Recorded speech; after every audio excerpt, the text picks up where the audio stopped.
I mean, oh, Thank you. Thank you for that wonderful caption that we are starting out with. Hello, everyone, and welcome to Sagas of Anyma, our collaboratively built Daggerheart setting that we are getting to play our first campaign in. As you can see, all of us are sporting our Masquerade attire. Me with a mask that looks like it's hanging on my face. Um, but before we begin, a couple quick disclaimers and announcements. First off, if you look to right down there, you'll see a Ko-Fi goal.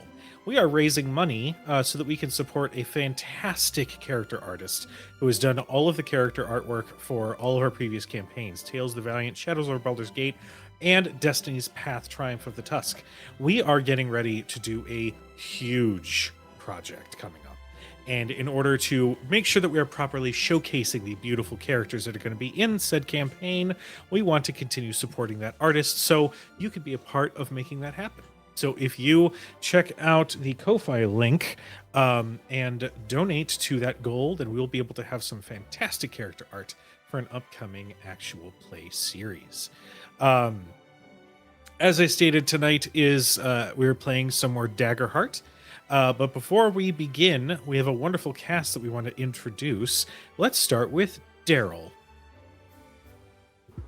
hello there. I'm sorry. I immediately hated the bit that I was doing. Would you say, was that like you saying hello there as Lestat? No, because I can't do a French accent. That's fair. I really wish I could, but I can't. Turn it to something else. Hi, I'm Daryl. You can find me all over the internet, and I'll be playing your favorite punch him in the face guy, Stakks, and I'll shoot it right over to LB. Hello, everybody. I'm LB Hackemup, and I'm going to be playing Mare, the Swamp Witch. Just a little guy. I'm not going to be wearing this on my head. It's not actually attached, but I thought it looked cool. So I am happy to send it over to someone who's not eating or drinking, Aaron. Nope, you are But is muted. You're muted, Don. You fumbled it, Aaron. Hi guys. Professional. My name is Aaron. Air my laundry. Guess what? I'm streaming. But today I'm here playing Tempest. the Somewhere out there, Sky someone King. is like, they messed it up. The Skykin assassin. That is what I am. And I'm gonna pass it over to Daniel. Hello, everyone. I'm Daniel K. Hargrove, also known as Daniel the DM. I'm going to be playing Brim. I am an elemental sorcerer who is an Infernus Emberkin mixed ancestry, and super excited to be here. I have seen one clip of Lestat, and he says, "I hope you're enjoying this exclusive fan experience." And that vocal stem has been in my brain all week from that one clip that I saw, and I love it. But that's all I have to say about the vampire interview with the vampire series. So take it away, Danny. We're gonna have conversations. Hi, everybody. I'm Danny at CJB Online. I'll be playing Kynel, the Woodkin Druid. My cool mask broke a mere hour beforehand, so I'm going to be holding this Jin Sakai mask against my face until my hand can't do it anymore. And here we are. And I am Cujo. I will be your chronicler for this evening, and I will be playing everybody else. So, first off, it has been a couple of weeks since we got to meet. So first off, just as sort of a PSA, hey, as much as we love gaming, real life comes first. So just, just gonna put that out there, that make sure you're taking care of yourself, because we love you and we appreciate you. When last we left our intrepid heroes, they had arrived in the crown city of Thesa, one of the royal cities belonging to the Council of Kings. This city and its royal family essentially lorded over the surrounding area, and had announced that they were inviting several noblemen over for a masquerade ball. the party managed to buddy up with one of these nobles, a dwarf from the Housegander mines, and managed to convince them to let this group be a part of their entourage and then therefore gain access to said masquerade. Knowing that they had to make contact with an individual by the name of Branwyn, the court magician, if you will, for the royal family here. While in the city, we became reacquainted because apparently Crit Hit Chronicles won't let this bit die, no matter how much I wish it would, with the Majoritaville, which BT dubs. I realize I should have had this in my hand. Give me 2 seconds. And yes, I'm wearing shorts with a whatever. Listen, I wasn't going to bring it up. You can pick up your own Majoritaville pint glass over at our fourth wall, along with a number of other fantastic merch items. So this is delightful. I had a drink from it already, and now I'm going to forever, keep it safe on my shelf because it is a bit that won't die. So our party members made some preparations, discovered that a Professor Hallowind, a shadowy figure from Brim's past, was plotting something with what was possibly a member of the royal family, a scheme to gain access to something inside the royal manor itself.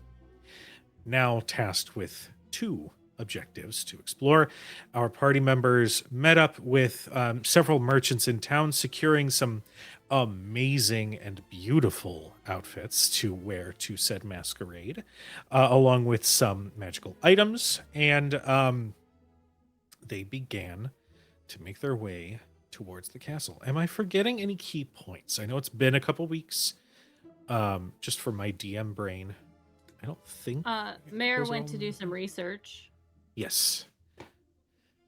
You did go and do a little bit of research and met up with, the royal husband, the one who is married to the heir apparent to the throne.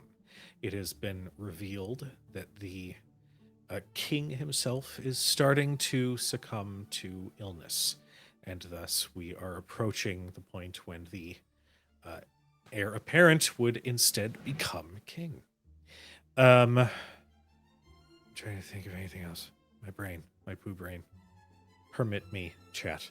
I think that was all the main points, but if there's anything I missed, party members, you got my DMs. Blow me up. I don't care.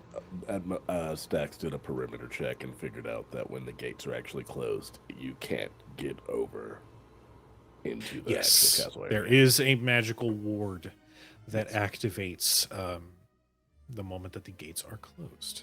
But you all have nothing to worry about in that regard because you have a way in. Are there any additional notes, any quick actions, any quick moments you guys wish to have before the masquerade party itself begins? Look at Danny, figured it out. It's not going great. There's a strap going through the mouth into my mouth, so it's but it's holding a little bit. But don't mind me. Yay! There's a joke in there somewhere. Sure is. There's Jack, definitely a strap clip in it. his mouth for sure. Well, there's that. Shut up, it's Jesus. exactly where he wants to be. Hey, fair. All right. Then I believe we will begin as the gates to the Royal Thesian Manor open. You all are joined with your dwarven, we'll just call them the dwarven ticket, who stands with his personal guard, each fully armed top to bottom with heavy dark iron plate mail. But he sort of looks at all of you and says, just stay by me. I'll do all of the talking and it'll be fine. I don't see any problem that will happen. You all move along with the essentially carriage train that is approaching these gates, where you see noble people are dropped off and each wearing a beautiful or striking ensemble with a mask of their own. on the grounds just past the gate, you can see the gardens are all lit. There are some athletes that are juggling lit torches. You see that there is a beautiful red carpet that extends from the gates up to the main entryway of the castle. And as you all approach the gate, the 4 guards, one of which sort of stands in the middle, sort of hails all of you. Oh, right. Yes, you are the Husgander, and this is your security detail. Okay, and just quickly marks down something down on their pad. Welcome to the Royal Manor. And they bow and they gesture.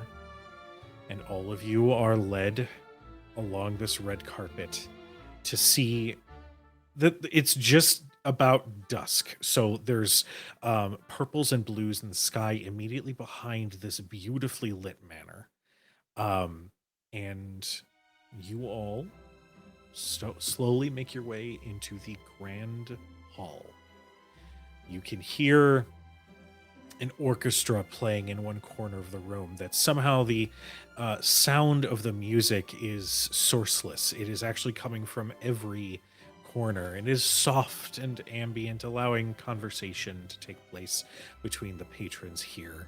You can see several individuals wearing simple black suits, sort of slowly making their way between small pockets of scheming nobles to offer hors d'oeuvres and what have you. And it so far seems to be relatively calm. What do you all choose to do? I think Brim goes, well, everyone, I think we should start blending in and try to find our individuals that we're looking for. Right. Stakks, you'd mentioned earlier it's easier for you to get in places that most people can't get in. She says in more of a whisper so that people don't hear. I was thinking maybe we'd go for a walk if you're interested. Are we doing a thing? Perhaps. All right, I'll do a thing. Let's go. We'll be back. Just a powder break. She says Of to course. our companion. And I think Brim will also look out for, is there anyone doing like a tour guide, like a I don't know, a maitre d' or something like that, or Yes. it's just like, here, this is the history of this, and this is the Yes. history of that. We had this and stuff, yeah. There is an individual who could not be physically more wiry without fully like keeling over. This individual stands perfectly straight, their head perfectly tilted up as they gesture to a beautiful art piece. It looks like it's to be of the landscape of the Commonwealth. And they say, yes, well, as you can see, this was personally requested by our late King Reginald. This was a favorite scene of his, as it is where he met his spouse, his soon-to-be queen. And for those with any knowledge of history knows that there was no King Reginald, and is utter bullshit. But yes, you do spot such an individual. Oh, hold on. I think I will approach, arms folded behind my back, and just go, my, this is quite incredible work. Yes. Exquisite strokes indeed Yeah, on yeah. this canvas. A master stroker, one might say. One might say indeed, yes. I'm so curious, especially about the architecture of this place. Could you, perchance, just regale me with the tales of how this fine structure came to be? And he's going to try to look for information about what ways possibly to lead to the catacombs is what he's trying to fish out of this. Gotcha. Okay. Give me. I'll tell you what. Give me a presence roll with advantage because you're scratching an itch on this individual. Gonna scratch that itch. Daryl, I don't have a wet to eat, so I will. I'll get you one after break when I manage to get some water. Daniel. That is a. Did I do something? 16 with fear. The 16 with You fear. don't have a wet to eat. Sorry. He says, "Oh, well, yes, of course. They actually refer to the city as it is as the third city. Yes, this city, while quite aged and quite well constructed, unfortunately, the prior royal city has had come upon some difficult times, so many renovations had to be done. This palace is only about 2 centuries old, but yes, they do say that there are tunnels underneath this very building that if you are perceptive, you might unfortunately stumble into some of those cobweb infested nightmare places." Oh, unfortunate is such a strong word. I often find myself drawn to the macabre. There is such a beauty in the shadows and darkness that can regale us with even finer histories that complement the light in a certain sense. As you say that, you hear, "I couldn't agree more," as emanating from somewhat nearby, maybe about 5 or 6 feet away, is an individual that is dressed head to toe in black and purple. It is a very finely made suit with frog clasp buttons that go all the way down, and this overcoat extends down and drags gently across the ground. And a plague mask sort of extends out with the full brimmed hat. Quite an astute statement, Mr.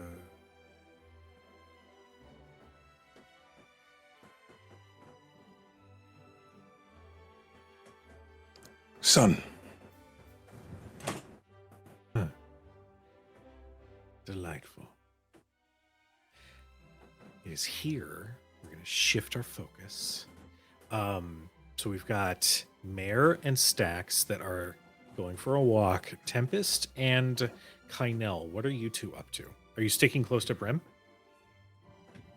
I'm taking Kynel right to the bar. I need courage right now. Yeah, so I imagine Brim went to walk away and Kynel like goes to take a step and Brim Tempest like, nope, with me. Is like, okay, I will follow you.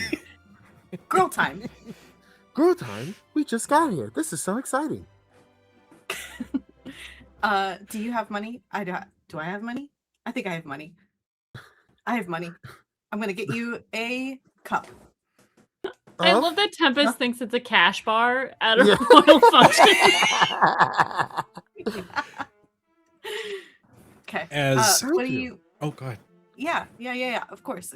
You're not drinking anything. I'm just gonna get an empty cup because I know your deal now. Thank you. That way I fit in with the crowd. I appreciate it. Mm-hmm. Of course. We're Constantly taking the cup and I didn't even order it yet. Oh, sorry. Danny was too prepared. I'll wait for you. I'm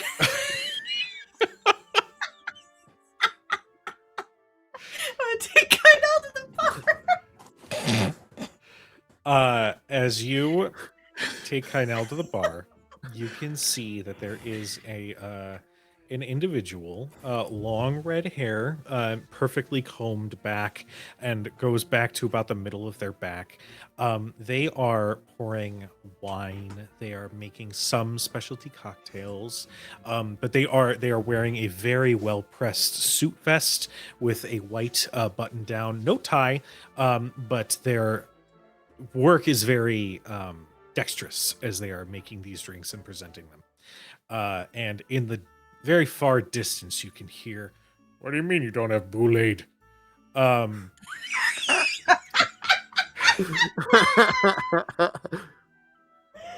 Marosha? Baroque? Oh my god! But as you approach, the bartender looks up and says, "Yes, what may I prepare for you?" You're gonna have to give me a minute because I truly was going to order Boulade, but then I heard that gentleman over there say that there wasn't any. I'm so sorry. No, it's fine. Just we were staying at the Major Ritavel, and they had a flight, and they were so good, and I was just hoping that maybe, I don't know, you guys carried. Perhaps something on the Yeah. lighter side to start the evening, Tempest. Oh, excuse me. Are you saying I have a fucking problem, Kynel? I believe this is what you would call an intervention. I believe you drink a little too much. Maybe we should start light and work up towards it. Okay. When you have a mouth that can open and consume beverages, I'll let you tell me how much I can drink, okay? I'm just a little bit worried about Brim over there all by himself. So let me have this, buddy. I Okay, it's girl time. understand. Sure, but if you're concerned Okay. about Brim, I don't believe you being intoxicated would help him in this situation. It'll make me feel better. So, Okay. And if Brim all right. dies? Shirley Temple, please. Oh, I'll just have the right up. empty cup sitting next to you, please. Oh, would you like water? We can I cannot supply drink. that if you No, wish. Ah, understood. I sincerely apologize. That is that is okay. I am not offended. they prepare a Shirley Temple and slide it across the very thin bar top with the sort of like black tablecloth sort of tossed over it in an attempt to look fancy. But they slide that across along with the empty cup, and they don't hold off or hold out their hand for a tip or anything. They just simply say, I hope you all enjoy your night. Thank you. We will. Also, Aaron, I love you so much. I know technology's not being very nice. No. I knew Tempest would get too drunk too fast. Off of Shirley Temple. Aaron, if it helps, we can see you. I know you can't see or hear us though. While are you back? Tempest, Ish. you blacked out for a moment. Are you back? All Oh no. right, here.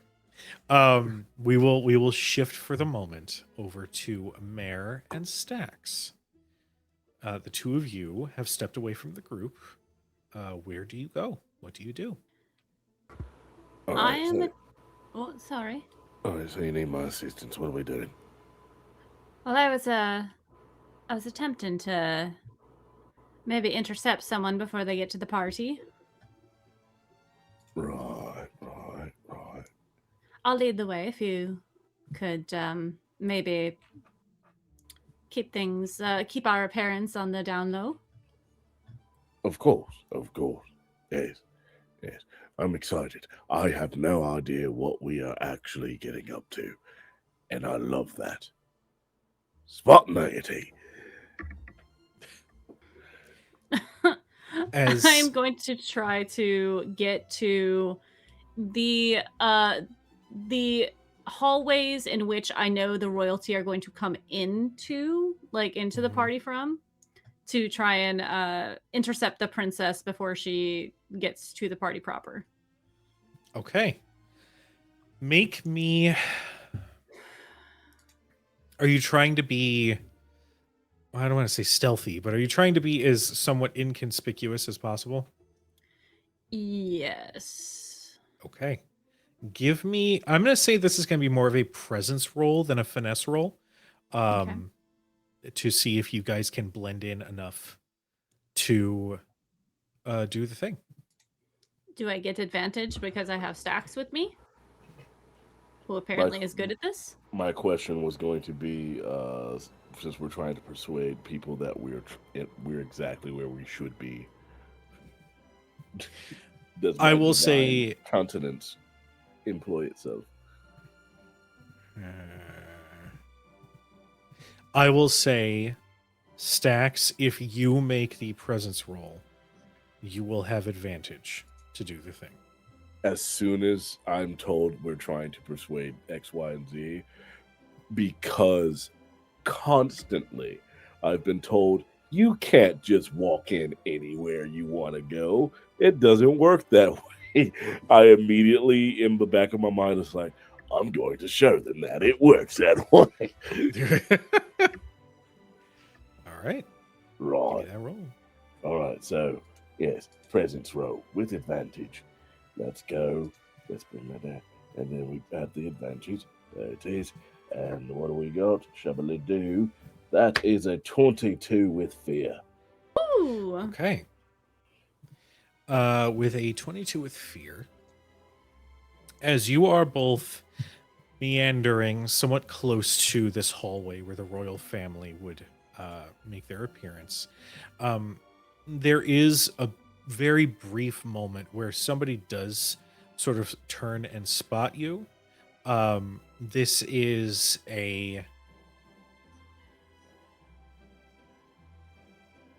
we'll say this is a human. They've got somewhat like a half undercut, but blonde hair coming down to kind of one side. They are wearing somewhat simple robes, but a little like dark, a little gray, and they have just a tie over an open chest where you can see that they are relatively in shape. And as you pass by, there's this slight brush against them, and they say, "Oh, sorry, I seem to have been standing in your way. I apologize." No. The fault is all mine, but simply in a rush, and I didn't notice you. So, no harm done. No, hopefully, no harm caused. Please enjoy the rest of your evening. No problem. You are quite tall. Do you get into the fighting pits often? You a cop? No, no.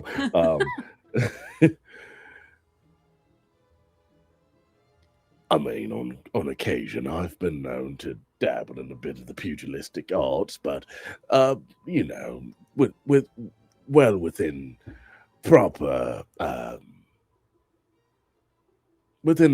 means.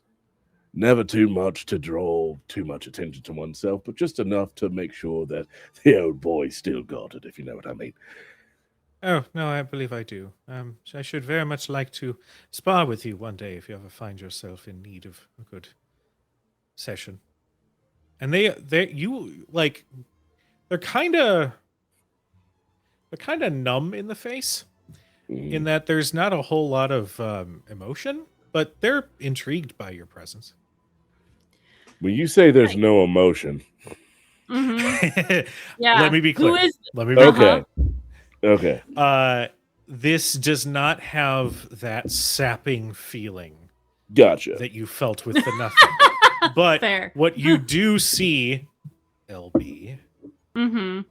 is a human monk, maybe with a little bit of anathema. Mm-hmm. Well, lovely that you boys are talking. However, we do have a place to be. I'll speak with you later. Oh, all right. Well, be Well, around, I suppose. Well, when the missus wants to go to another room, the missus wants to go to another room. I will be happy to spar with you. We'll set that up, maybe perhaps at another point in time in the party. But for now, duty calls. Goodbye, gavel. I walk away. Aaron, I'm so sorry. Yeah, our beloved Aaron is running into some tech goblins. So I'm going to toss over the thing. All right. So, you guys do eventually meander to that hallway. And you're perfectly timed because the doors do open. And slowly making their way into the grand hall is a Qatari. They are wearing a somewhat bright dress with a maybe one too many ruffles, and a perfect, almost pearl colored domino mask.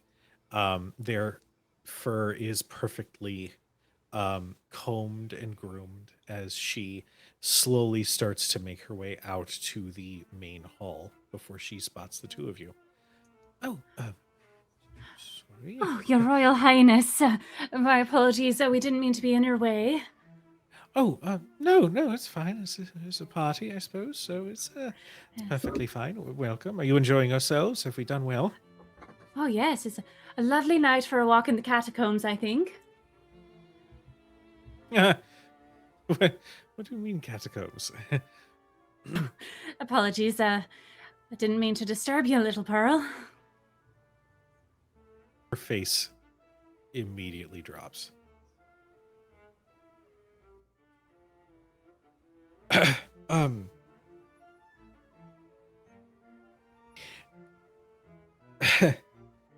That's something Meta used to call me. That is such a strange... How do you... It must be coincidence, I'm sure. It's strange how secret names don't stay secret, especially when you hear it from the person that they called. There is... And while she is wearing a mask, there is this shift in her body language.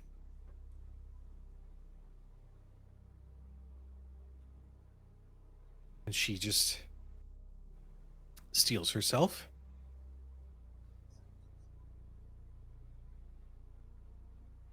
I have 5 minutes. You will follow me, and then you will explain yourself. Of course, ma'am. This way. And she quickly looks around, seeing if anybody else eyed her presence before she immediately turns and leads you all to what looks to be not like a pantry, like a supply closet, essentially a big walk-in supply closet where there's all sorts of cleaning materials for the entirety of the manor. She leads you in and then closes the door behind you both. And she fully takes off her mask. And she's got tears in her eyes. I didn't mean to upset you, ma'am. I just was wondering how a nice girl like you found herself in cahoots with a necromancer.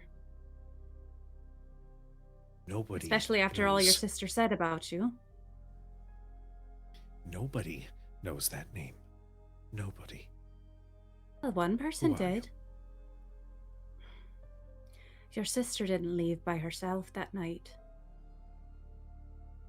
She wasn't alone in the woods. Is she all right? Is she...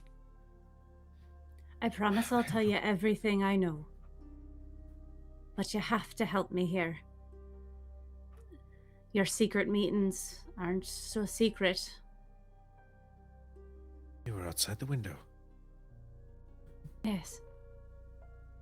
And it's interesting to find the golden child of the Lighthaze family putting in with someone like that. You seem awfully knowledgeable for somebody who was apparently at my sister's side. Quick question. Did you do anything before she died? Or did you fail to rescue her? There was a creature. A being of fear. He took her in the forest.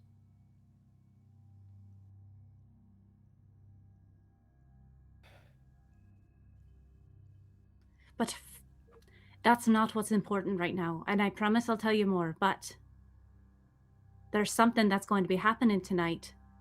Something that, if what one of my companions has said, isn't going to be good. I have all the faith that Professor Hallowind will be able to gather whatever information we need to lift whatever blights this house. The only way that we know what is dragging us through the muck and the mud is to trust in our history. There's something about this family that has been wrong ever since she...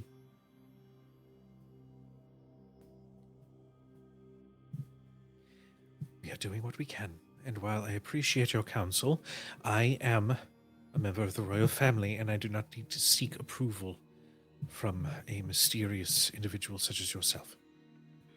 So, Tell me, what do you think Corcoran's been doing all this? Do you think it's really him?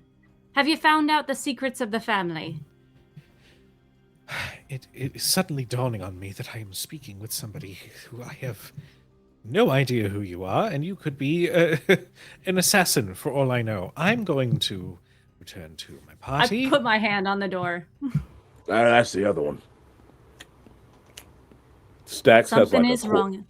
Stacks is like a quarter of a salami from like a freaking fucking charcuterie tray, and it's just been sitting there just eating it, listening to this, and that's the one part where you jumped. It was like, no, that's the other one. I promise you, I mean you no harm. But if you're falling in with someone that is, from what my companion says, quite dangerous, who only looks out for himself, I'm worried about you. And yet I do not know who you are, or why you seem to be so singularly worried about me. If what your sister told me is true, you are the light of this house.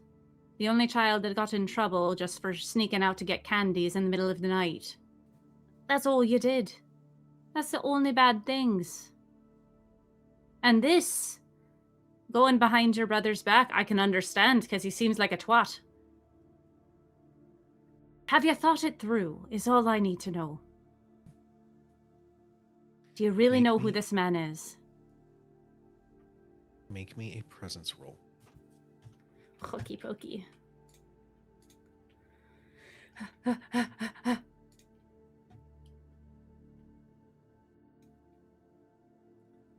Is a 14 with hope. She lingers on the words that you have spoken.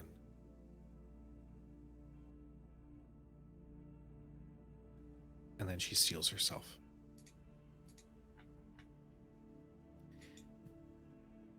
I don't know who you are to know such things. But if you continue to follow me, I will call the guard, and they will remove you from this house and from this city by force if necessary. I appreciate your counsel, but I'm doing what I must to preserve this family, and I will continue to do as I see fit if it means that our family line lives to see another generation.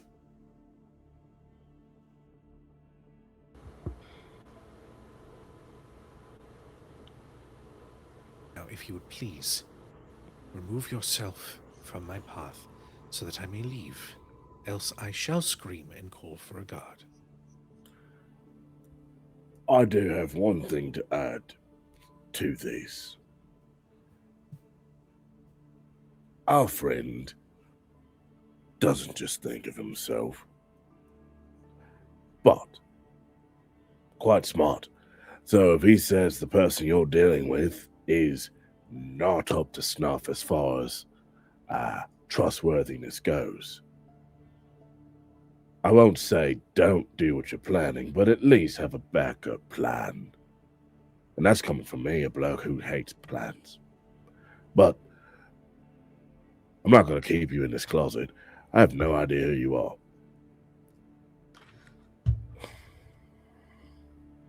That is accurate. My apologies, ma'am. Please, enjoy your evening.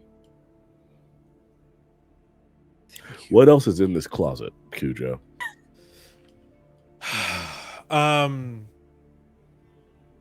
Rooms. There's some chemicals for cleaning the glass and the woodwork in the house. Several mops, buckets, rags, insert cleaning supplies Gotcha. here, and it is in this room.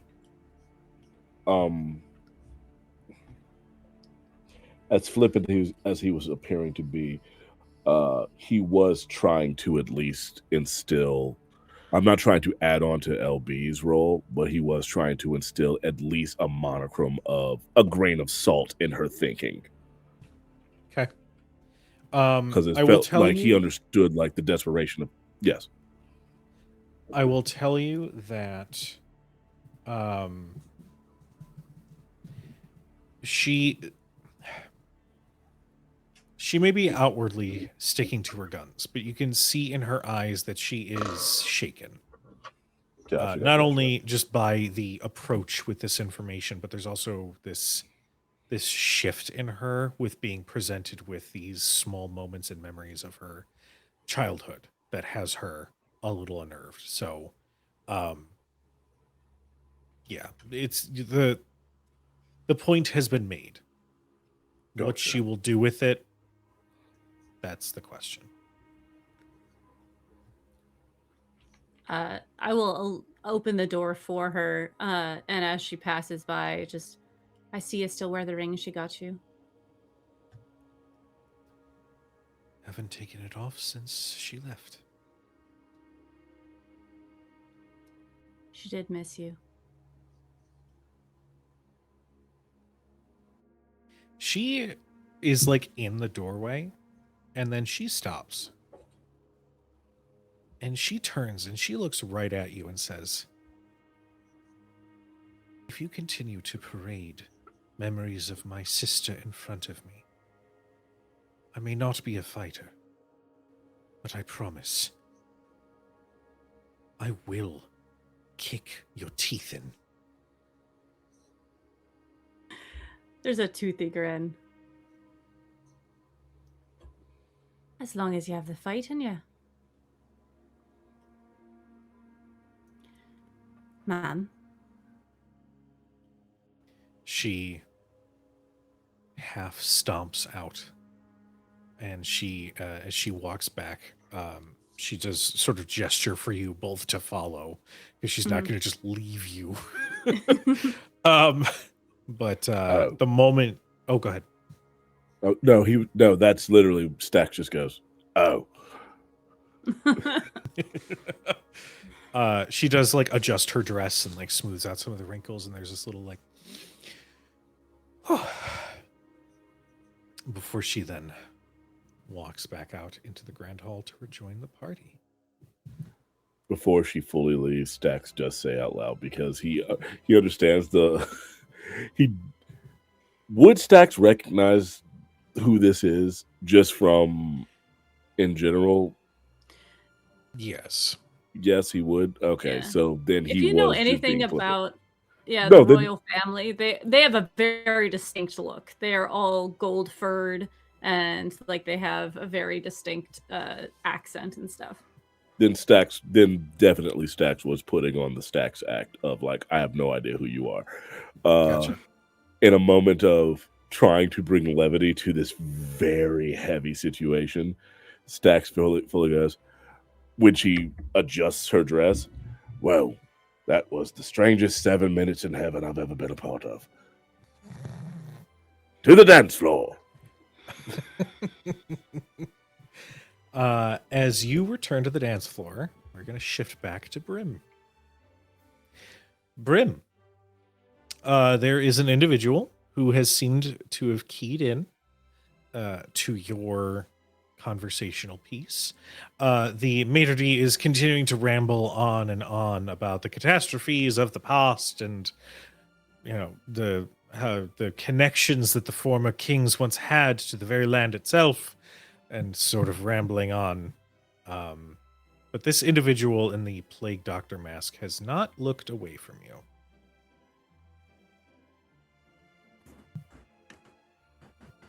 I believe the last thing I said was I introduced myself as Mr.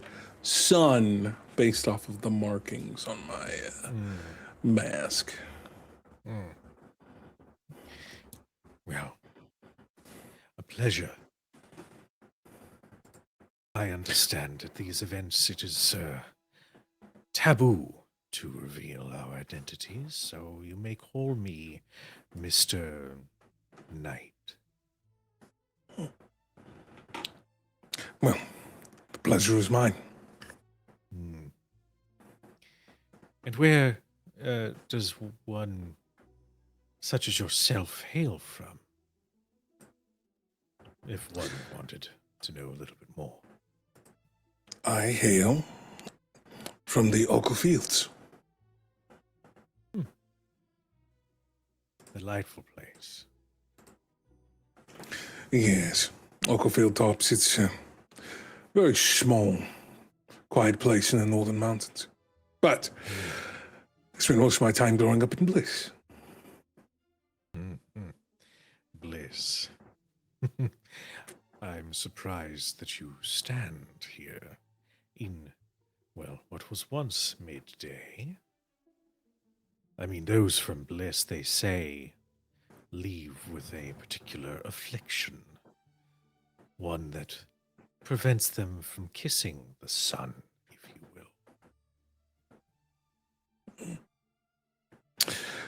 will. Well, I wasn't so fortunate, my brother and I.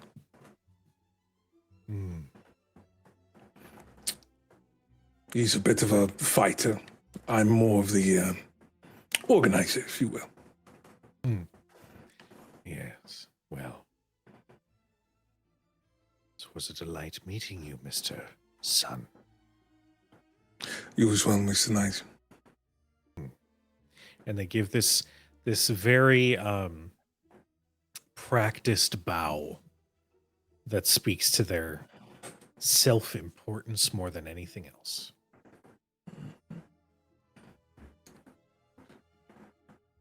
And they slowly turn to leave. Is there anything you wish to do? Are they? I got the motherfucking. I got the what the fucking. So I have arcane sense, where I can detect the presence of magical people and objects within close range. Is there anything magical on his persons that I could keep track of in my mind?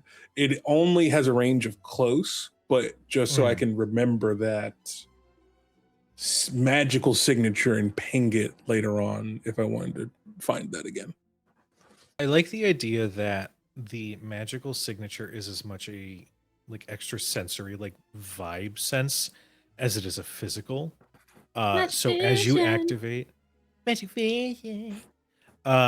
you get this scent that follows as you can see that this entire individual is giving off magical essence. And that smell is a little acrid, a little acidic. And it definitely reminds you of your time at the academy. Got it. I just make note of that. And I will head back to the bar with Kynel and Tempest. Okay. As you do, you're passing by all sorts of new patrons making their way into the grand hall. One of which it's quite strange and a little bit of a curveball. You see approaching wearing very well crafted brown armor. But with this very ornate sash that goes sort of diagonally across their chest, a giant individual with long locks, perfectly braided, with all sorts of ornaments in each one, with a third eye that has what looks to be like a little brand over across the top, as they sort of enter and immediately sort of key into the art along the walls. Yes, this is Royla. Fuck you. I'm doing a tribute to every single one of your characters tonight. But you do end up making your way back over to the bar where Kynel is holding Cup.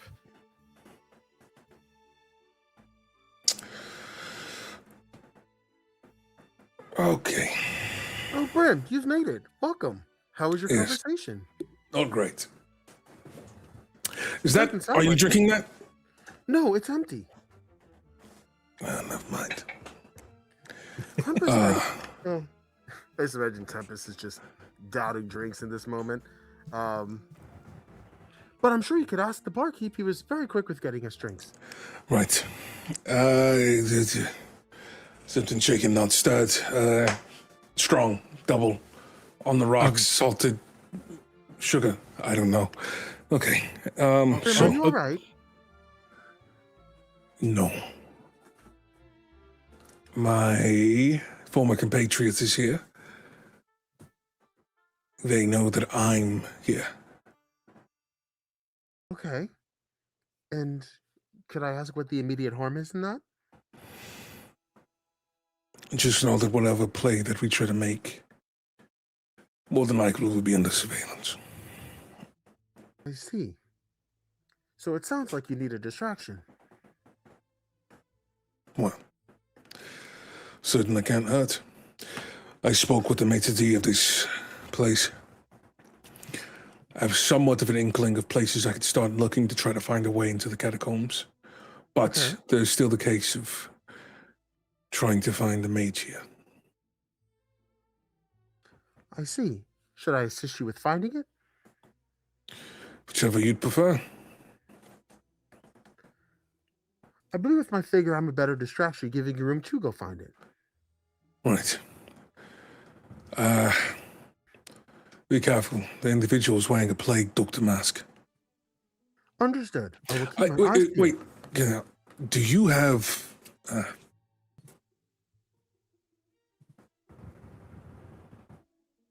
You haven't completed your sentence, Brim. I don't know what you're asking.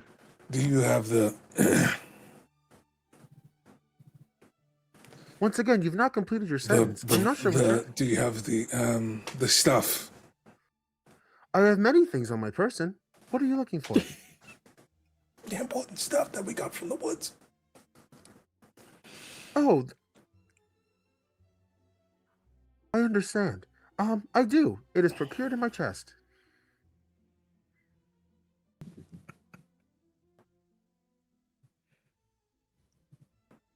Then maybe you shouldn't be on distraction. I'm sure everything will be fine.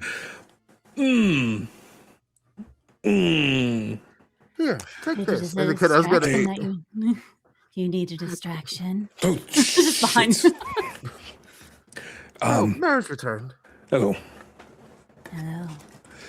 If we can keep him occupied, my former mentor's here. Plague Doctor Mask.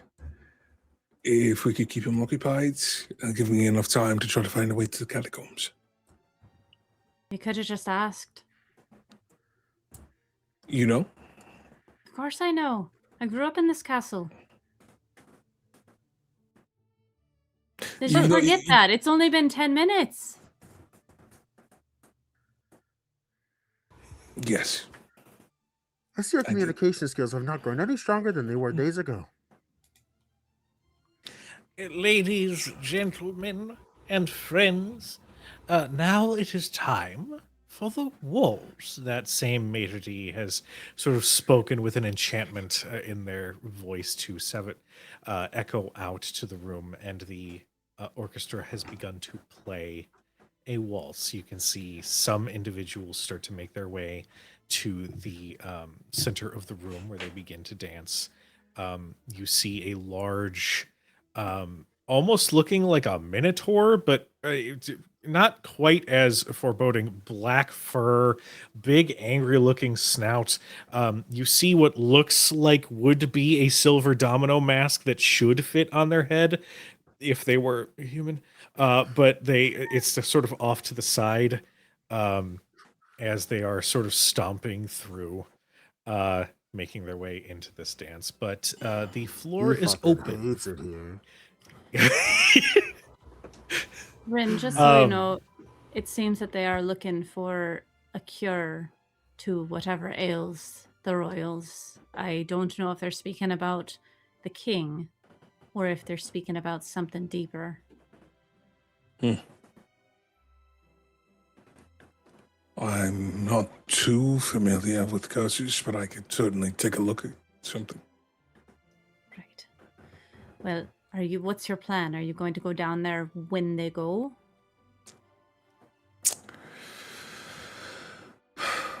I think first we speak to what's the name of the person we're trying to contact? Brandwin. Brandwin. First, I think we should try to find Brandwin on the dance floor. Stakks. Do you know how to dance? Sorry. Yes. As they are having this conversation, you see all manner of people joining in this waltz, but there is one individual, one particular individual that catches your eye. They are dressed in a beautiful gown that looks like a vibrant purple flower with a mask that is grand and sort of reminiscent of the bud of a flower itself. The long auburn hair that kind of comes down to one side of this feminine figure definitely strikes up a memory. Memory of a past encounter, perhaps. Yeah. Honestly, that stops Stakks from what he was about to do because he was walking right over. Actually, no. You said there was no band playing. The music was just playing ambiently, magically, right? Mm-hmm. Mm-hmm. Okay, yeah. That then it doesn't stop him from. He was about to try to get a fantasy version of Freak Leak going and starting a live.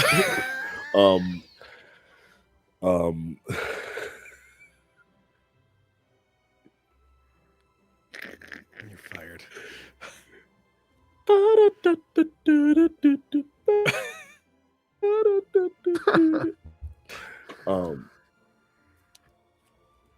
But okay, so instead, while standing there listening to this conversation, this time actual distraction overcomes him. Yeah, wonderful. That sounds great. All of that fucking Rose. And I wonder over. Okay. There he goes. Stakks, you approach this individual, and they eventually turn and look at you.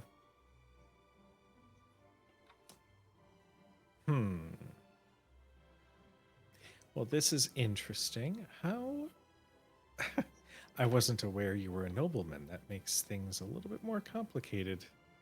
Oh, come on now. You know that you haven't figured out that I tend to go wherever I feel like going. No, I remember that. Definitely remember that. Well, wait, are you a noble? You're a noble woman? Yeah, yes. Well, don't say it so incredulously. People might talk. I mean, I don't put much stock in such things, but you know, big castle and all that. Even it's not my first castle. I tend to just kind of walk into castles. Intimidated by the size, maybe.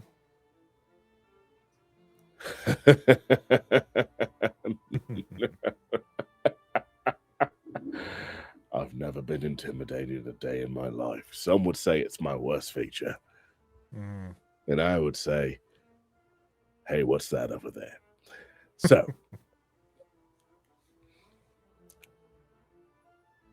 what are you doing here? Are you like, are you a princess? No, I am not a princess. Are you a queen? Well, I suppose in some respects I am, but no, I am not. I like that answer. A queen. Well, I aim to keep you on your toes, Marion. I don't understand why you hide it. It's such a cute name. I like the name that I go by. But also, yes, it is my name. For those who know it, go ahead and call me by it. But for most people, they won't know who the fuck you're talking to. Unless you're my mum or my dad. How are they? Plethora. Mum's dad's dad.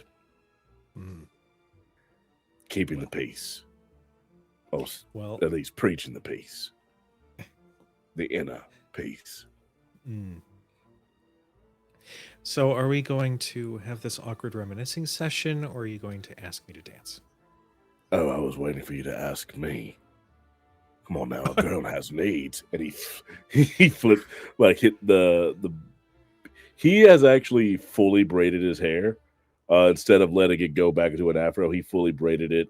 So it's like several individual braids on the scalp and then one long braid. So he flips the braid to the side. A girl has needs. Join me if you will. Well, I did have business to do tonight, but I suppose I can allow myself one dance. I never told you my name was business. So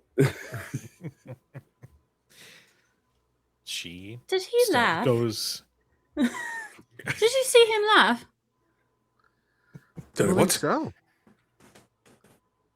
Are you looking at what I'm seeing?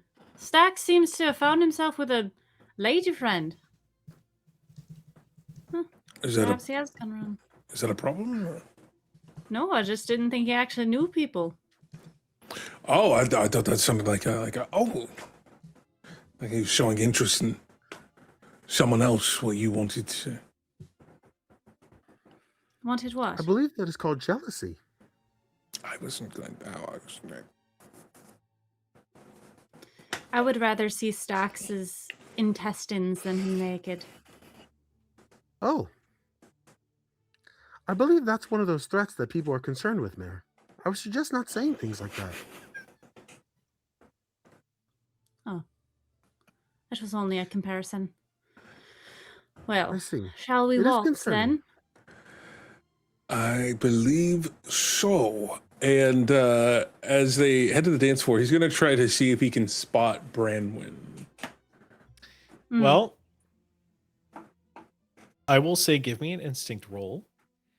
I'm going to say it is going to be with disadvantage, given that it is a masquerade. Disadvantage? God. Can I help him to make it flat? the day before Juneteenth, Cujo. Okay. You know, I get my superpowers at midnight. You can't do this to me.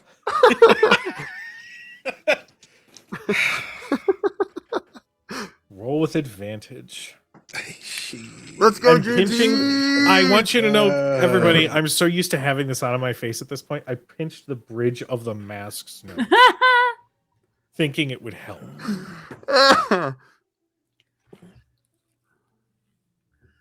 That is 18 with hope. Okay. Well, I'll tell you this.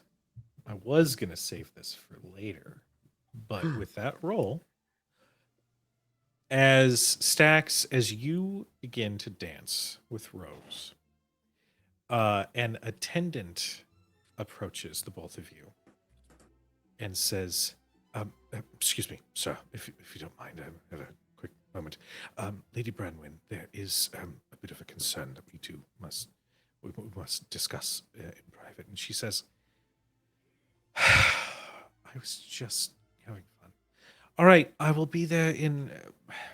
give me 2 songs, and I will be there. You can meet me in my tower, I suppose. Fine. Go, please. And the attendant bows and then quickly scurries away. She says, all right, so my name is not exactly Rose, but it's wonderful to meet you. Funny story.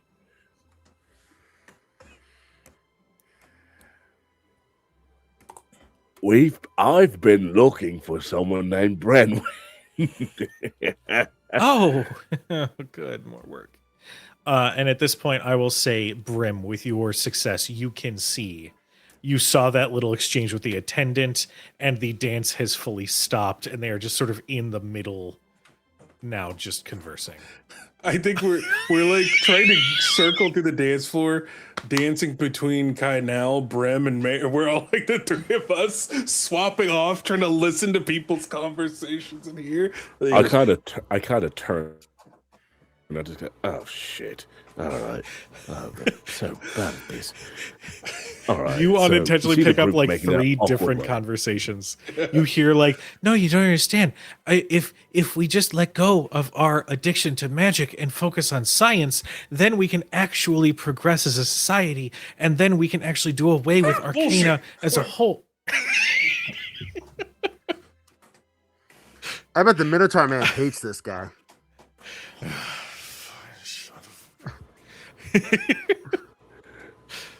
Stack But- is fully just like, oh god, I can see them coming a mile away. They are very bad. Oh my god. And I think it's like the scene from Umbrella Academy where it's like he hears them say that at the same time it makes eye contact with Stakks. It's just like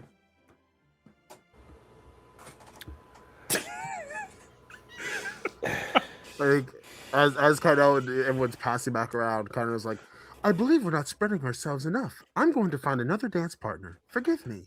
right, As understood. he separates and finds someone standing off on their own, gender irrelevant. Oh fucking okay. hell. For the love of God. So, Rose. I like Rose. I'm gonna stick with Rose. Just because that's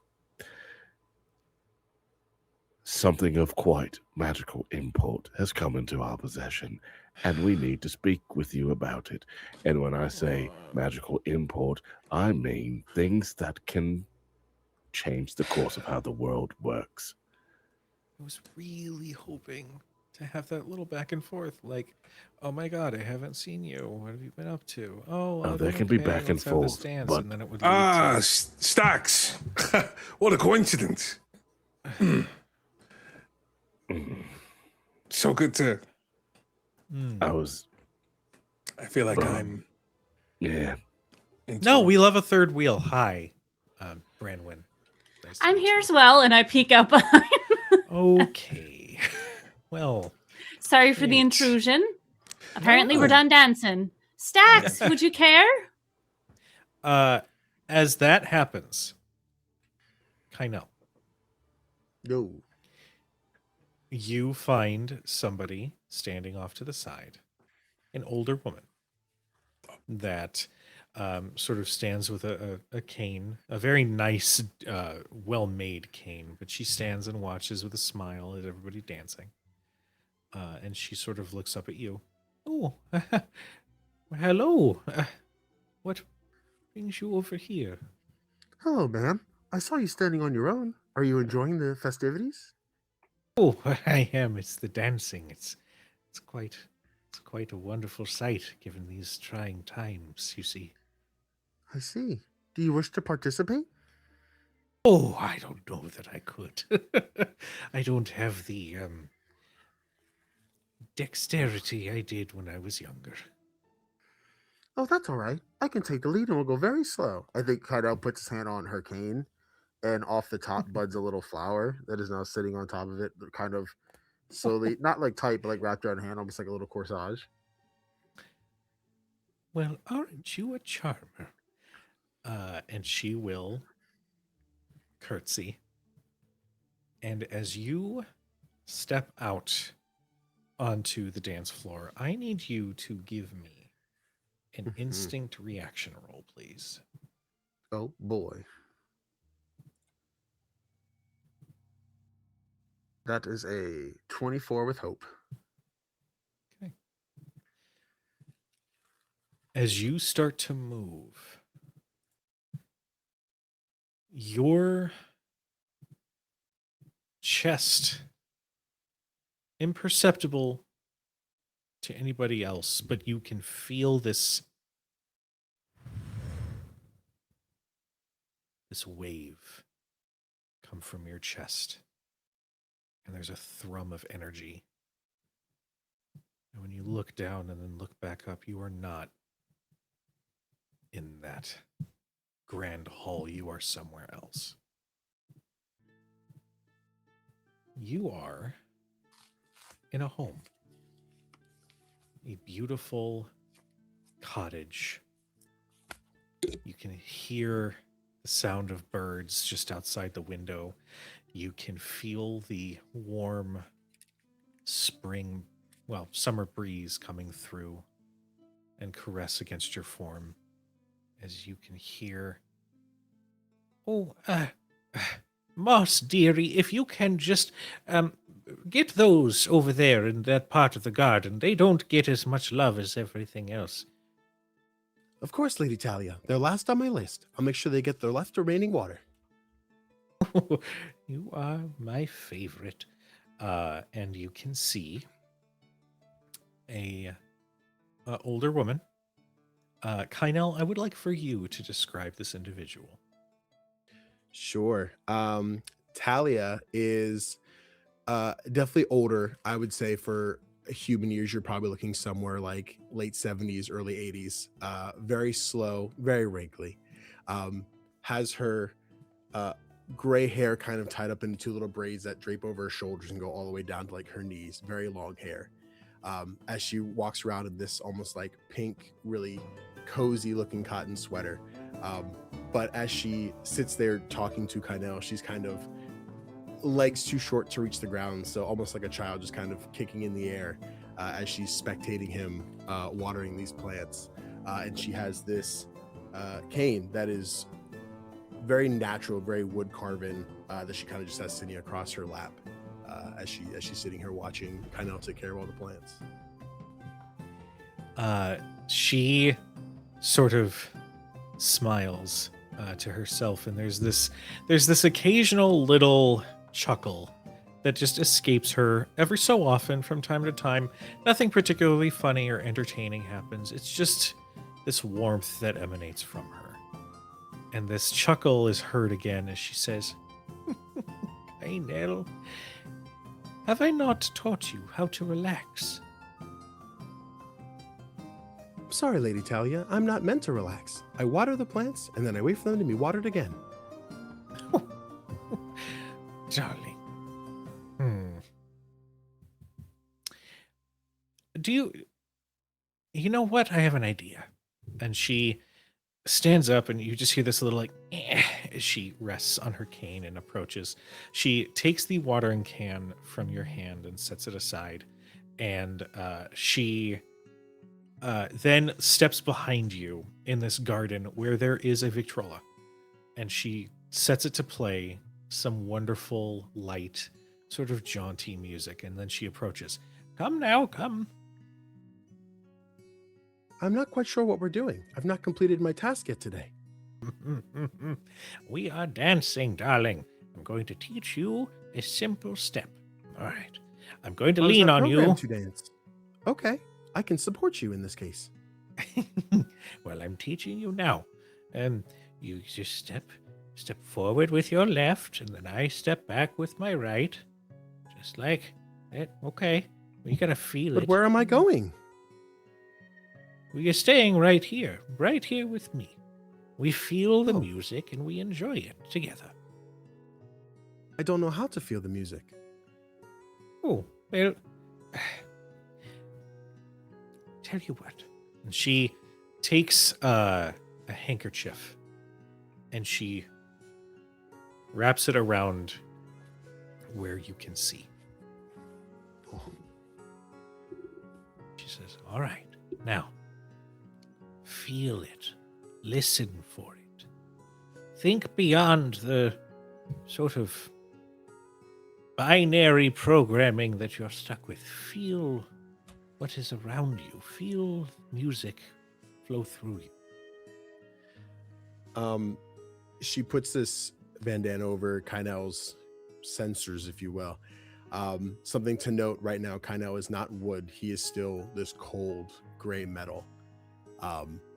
As any vision is cut off, he feels the vibration kind of where all the crevices are and where the metal connects, almost just kind of shudder a little bit, and is finding what he's understanding is rhythm, and is slowly like, okay, I believe I understand.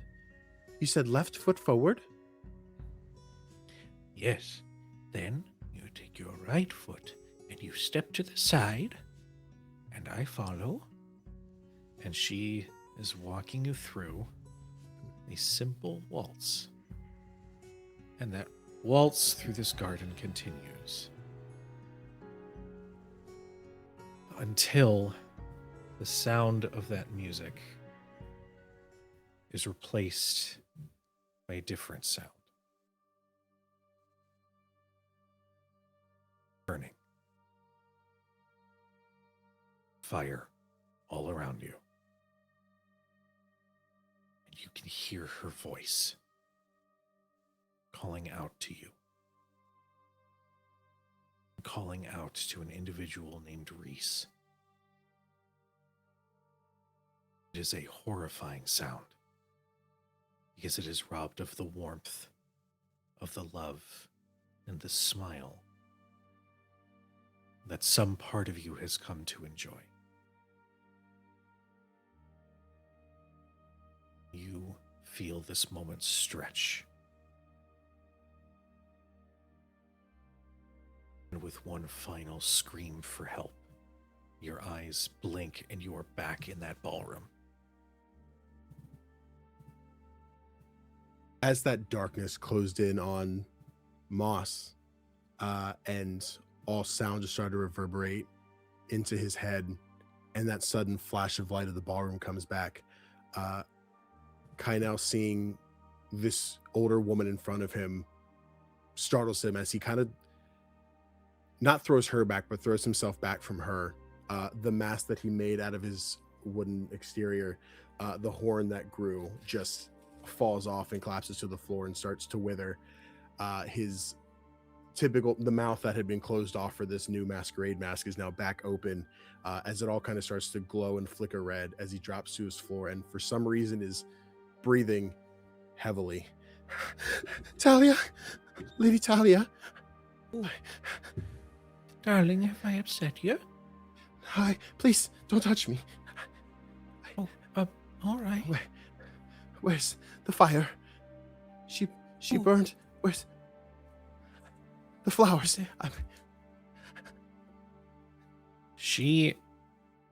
There are a number of guests who turn to see you. Her eyes don't leave your side as she actually slowly lowers down, and there's this little sound of effort as she kneels down. Darling, you're all right. You're safe. There's no fire.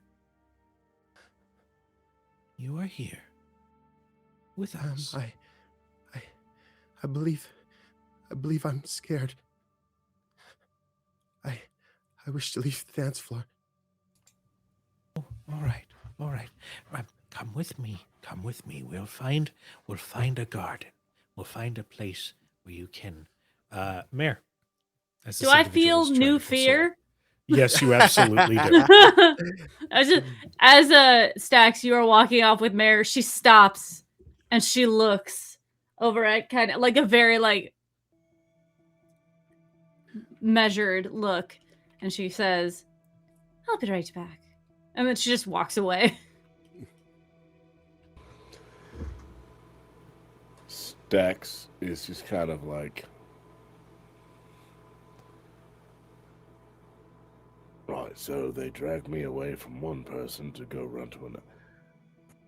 So many mixed signals today. I'm still here. Yeah. Right here. Yeah. There's a whole thing you missed out on. Hello, this is my friend. We're going to continue to say Rose. Right. Trust me, I wouldn't have normally interrupted. My dance partner is currently preoccupied. So, Buddy. But Say the magical bit in hushed tones. Actually, should we away to a more... Actually, I just saw we were just in a very secretive broom closet. Oh, all right. The night is still early. I didn't realize you already had company. What? No, I was just kind of there. I was eating salami the entire time. Oh, well, so I say that out loud, and that sounds weird. I was physically eating salami, and he points over the security board. I was, my ability to be able to go anywhere I want was requested. And then I was just kind of along for the ride. Wow. A lot of this sounds like innuendo. Jesus. Yeah. No, it's fine. No, it's cool. met This is him. great.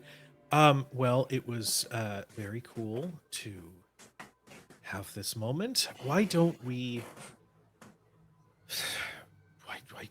reconvene so that we can discuss? Would you prefer in a place where you can be more disguised and no one sees you so we can have this conversation? No, we can just go up to my tower. I don't care. That's fine. This will be a very quick conversation, I promise. I All right. sincerely hope so. What was your name again? Brim Dupont. Duran Dumont, Brim. that's just how this. Well, wonderful to meet you. Respectfully, I'm sure you're a lovely individual. I could not care less right now, but I understand that this could potentially be something dangerous, and Oh, there's Once not again, I- potential. It's is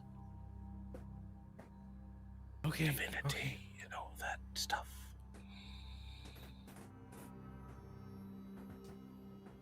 After you. Yes, and she turns to leave, and you do one cursory glance back, and you can still see that individual, the all black and purple with that plague doctor mask, as they are actually dancing with somebody. All right. If I follow Brim's gaze, do I? Because I haven't heard a single part of like. You oh, haven't yes, had the chance to tell you yet. Yeah. If I follow Brim's gaze, do I see this individual dancing? Well, I'm actually going to have that be determined by Daniel. How focused do you think you would be in this moment? I don't think I'd be that focused, but I'm definitely going to bring it up immediately as a part of All right. when we get in here. Right. Mate, you're kind of in a daze. We got the thing. How about this? You know more about the magic bits. You follow closely, I'll get the others. Right? Right. I'll bring Rose back to you expeditiously. And take any like so Tempest is being a fucking mess over there. I'm gonna go get them and you know. I've seen Tempest go to the bathroom a few times, and there's been some white substance around the nose. A couple No. We're not. No. I'm sure when I speak to them, they will tell us I have about a friend the entire named- side quest that they've been upon. Listen, I Yes. have a friend named Uma. She used to do Oh. that all the time. She used to have like a cute little bob. Used to do the twist all the time. Had Thank the you, exact Stakks. same look. I will see you very shortly. Pupils looking like saucers every time she came back. I'm telling you, you gotta keep an eye on that Tempest. At this point, you feel Rose reach out and grip the part of your vest that's buttoned and just yank to get you to start walking. Me or Brim? You, Stakks. I allow it Oh. to happen because I can't be moved. Yeah. Let's just go this way. I want to shift back over to Mare and Kynel here, real quick. Mare, what do? You see this? What's I'm so sorry. One of my cats just tried to jump up where the other cat was. They fell off all of the toppled thing. You good? We're good. Was it the kitten? It was the kitten, and it was Abaddon. And Abaddon was sleeping up top, and the kitten was like, hello, and she was like, fuck off. You're okay. I know. She went into your space. I'm so sorry. It's okay. She's okay. So, yes, I follow Kynel and this old woman out into, I assume, the garden is where they're going. Hit that. I hit the wrong button. Ignore that. Daniel, I see in my peripheral that you're reacting. Damn it. I apologize. Would you please say that again? I follow Kynel and this old woman out into, I assume, outside into the garden where they're going. Yes. Yeah. As you approach, you actually identify who this woman is. Mhm. This is Lady Myrna Booth, and she is the monarch of the Commonwealth. Of the what? the common health. So one of the Council of King members. She is a king, as she is gently assisting Kynel to the garden. Your Highness, and she gives a nice bow. Please, please, please. I don't need any sort of pleasantries here. We have somebody who's in a bit of duress. No, I see that, yes. Kynel is a friend of mine. Are you all right? I think Kynel is crisscross applesauce on the ground, and whatever plants are immediately around, he's kind of just wrapping his fingers within them and like feeling grounded again. And like there's moments where he starts to squeeze a little too hard and like lets go not to hurt the flowers, but wants that comfort, it doesn't really respond to you and just kind of looks down. She sits in front of him with on her knees because she's in a dress, and she kind of looks up to him and she says, Kynel, I can sense what you're going through right now, and I know that it's an intensity. I remember the first time I felt real fear. It is overwhelming, and it is all-consuming. But it is not everything. Especially if you can accept it. I know you haven't felt things before, and I know this one is probably one of the big ones. And I know you can't breathe, but I need you to start processing. What is making you feel this way? He still doesn't look up, but just kind of starts to ramble. It was cold, and I felt empty, and where would my stomach be? Was in knots, and I felt this hollowness that got deeper and deeper every second. I felt darkness take over, and I couldn't get away. And I felt the warmth, the fire burning around me, and I felt no escape. I felt everything up to this point was going to end so suddenly, and I don't like it. Are you I don't afraid like for feelings. yourself or someone else? Both. I've never had concern for my own livelihood until this moment. And I've come to realize that not knowing where Lady Talia is far more of a burden on me than I wish for it to be. She puts her hands on his arms very gently. You are here, and you are alive, and you are safe. Whatever it is you're thinking about, this past memory, feel my hands, feel the flowers around you, process that. This is where you are. You're not back there.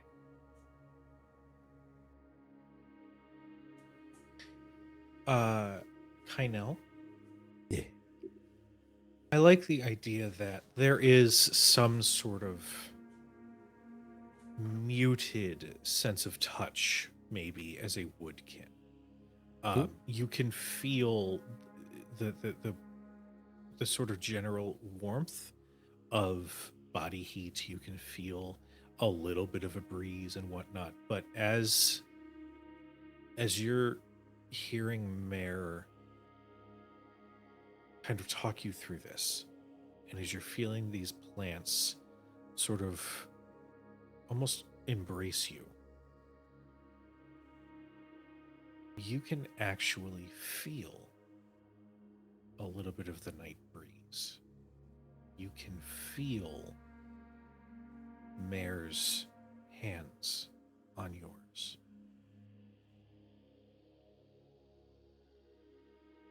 Truly feel it. Something has shifted.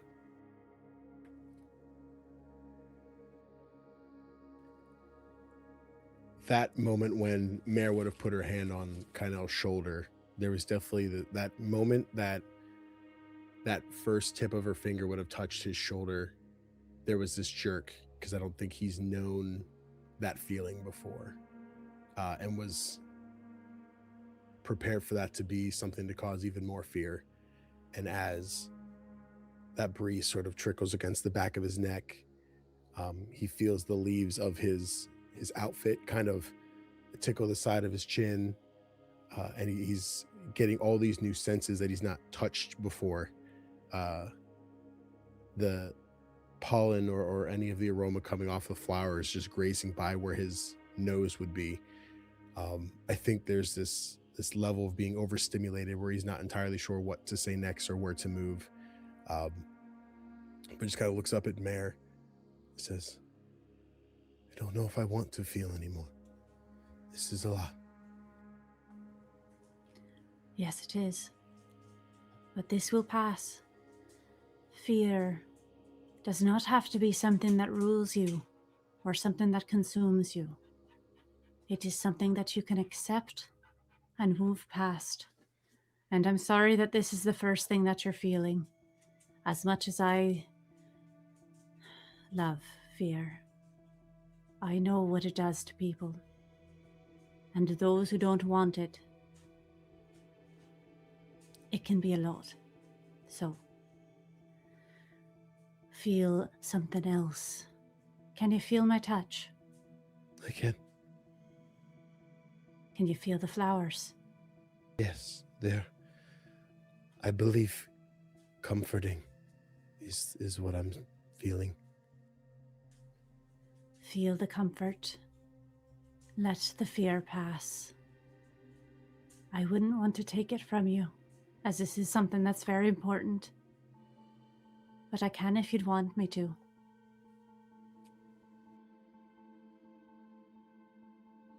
Will that hurt? No, Please, I'm not going to be making it worse. I don't Of want course. it to take it away. She places her hand on the side of his face and begins to siphon it from him into herself. But not all of it. I'm going to take most of it. The very intense feelings. I think that grip around the vines and the flowers, you see his hands kind of just start to relax and untangle his fingers from everything. I think of what remains is that pit in his stomach. That is that moment you realize you've forgotten something and now it's here in front of you and you are so hyper-focused on that one thing, and not having the answer to that or knowing where to go with it is just constantly haunting him and sitting there. He doesn't feel that immense fear at this point, but is still just burdened with what I think at this point is sorrow. He says, thank you, Lady Mare. I wish to have a moment to collect myself. Of course. Lady Booth. Oh, yes. Would you mind stepping inside with me for a moment while my friend catches his breath? Oh, To of speak. course, dear. Yes. Take all the time you need. Thank you, ma'am, for protecting me. I appreciate you very much. Yeah. Where I come from, we take care of our people. I am honored to be considered one of your people. She does this little warm, almost grandmotherly sigh as she walks with Mare back inside.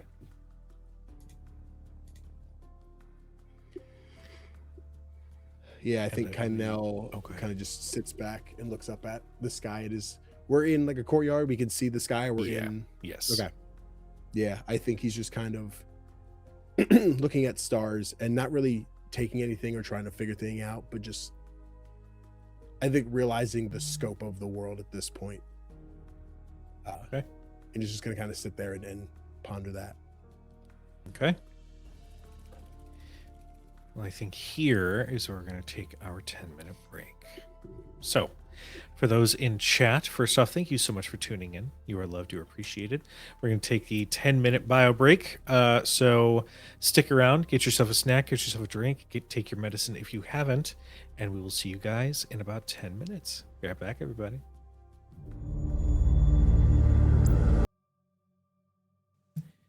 So who's wearing a strap? Me. So anyway, well,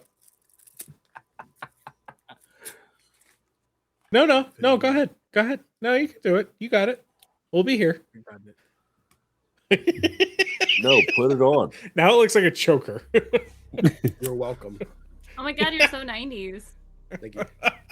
The girl with the ribbon. Whatever that fucking welcome- short story was. The girl with the ribbon. Wow. Welcome back, everybody. As you can see, I dressed down because I'm overheating. It's hot. And that It get mask hot. was great, but you know, I gotta show off the shoulders. Anyway, when last we left off, we had Stakks and Brim who were going to with Branwyn with the intent to speak with her about the current plight of their discovery. Kynel is in the garden trying to find a moment of peace after feeling true fear for the first time.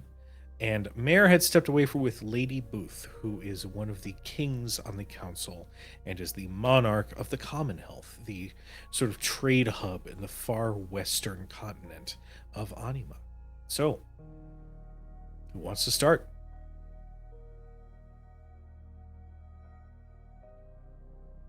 All right. I will go. All right, go for it. So as I'm gonna keep eyes on Kynel just to make sure he's not gonna, book it. But I'll just like looking over my shoulder to Kynel go, thank you so much for taking care of my friend. He's new to a lot of things in this world. Oh, of course. No, I definitely understood that. He seems to be at a crossroads, I believe, in between one chapter and the next of his existence. Yes, I think that's very true. I'm sorry, you're. I feel very awkward speaking to you in such a dressed down manner. You being the. I may be a monarch. Oh, you King of the froze. council and. Oh, you froze again. And you disappeared. Oh. Well, wait. Return to me. I'm back. I'm sorry. I'm just checking on my friend. Yes. Am I back well, now? You are back. I'm going to do the test. I'm going to count to 3, and then at the same pace, you're going to say 4. 1, Right. 2, 3. 4. Close enough. All right.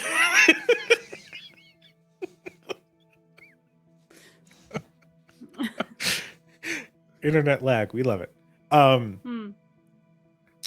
No, I understand. He's in between places, and I may be a monarch myself, afforded the title of king, but I don't have many lofty ideals of the responsibility behind it. I take care of my people, and my people take care of me. Yes, and knowing that about you, I was curious as to why you're here today. Just because of the things that have been going on here in Thesa with their monarchs and their people. Well, I was invited by the heir apparent. It had become clear that he was unhappy with the way that things have been and meant to make his mark. So I believe that I am here with an intent of hopefully setting things right. Right. Thesa is not really in a great place for being a hub of trade, being so inland. And I just find it very interesting. The previous king, I don't think, would have allowed such things to happen. Oh, no, no, no. No, the previous king and I, well, we got along very well.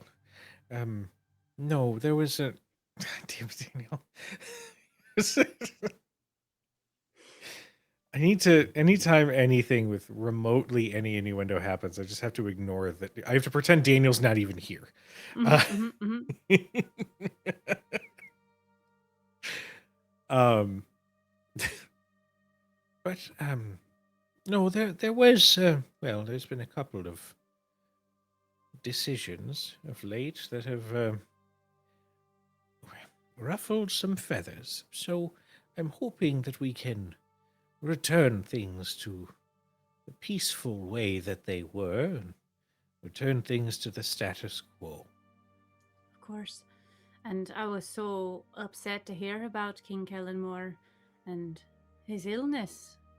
And I don't know much about it. I'm merely here as a bodyguard of sorts. I've moved away from that to take care of my friend, so bodyguard in a different way. But what's become of him? What do we know? What kind of illness he has?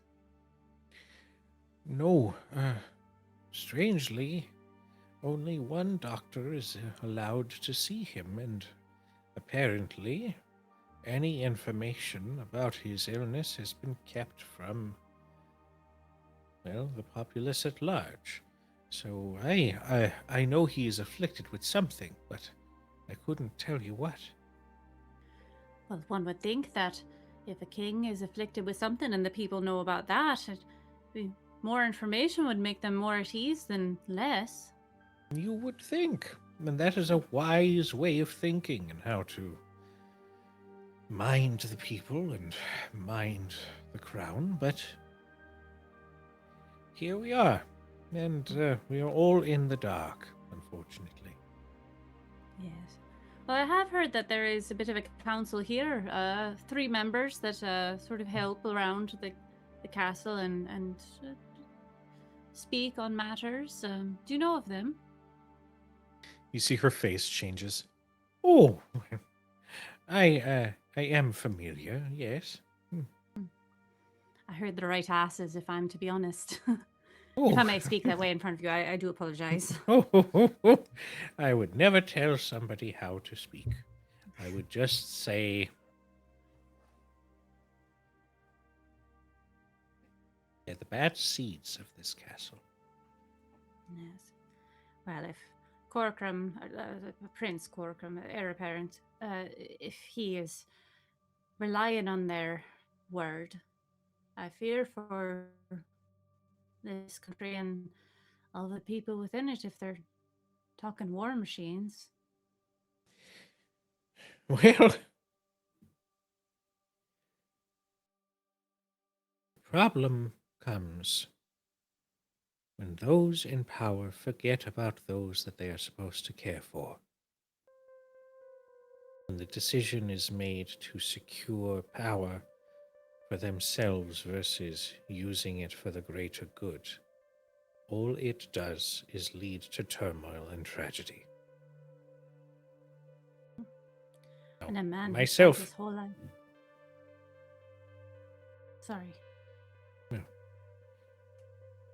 Myself being a monarch, I have my people to look after. And it leaves a sour taste in my mouth, the idea of things breaking down, but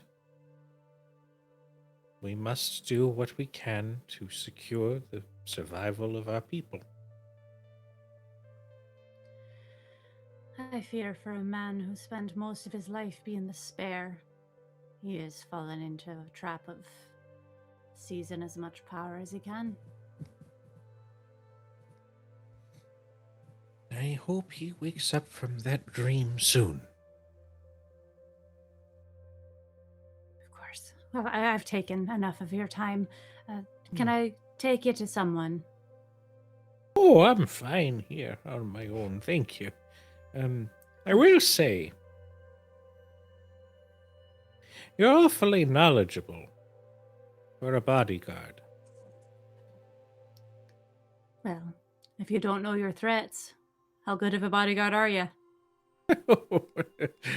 Quite true. And there's this small, teeny moment where she looks at you and she smiles warmly, but Mhm. you can tell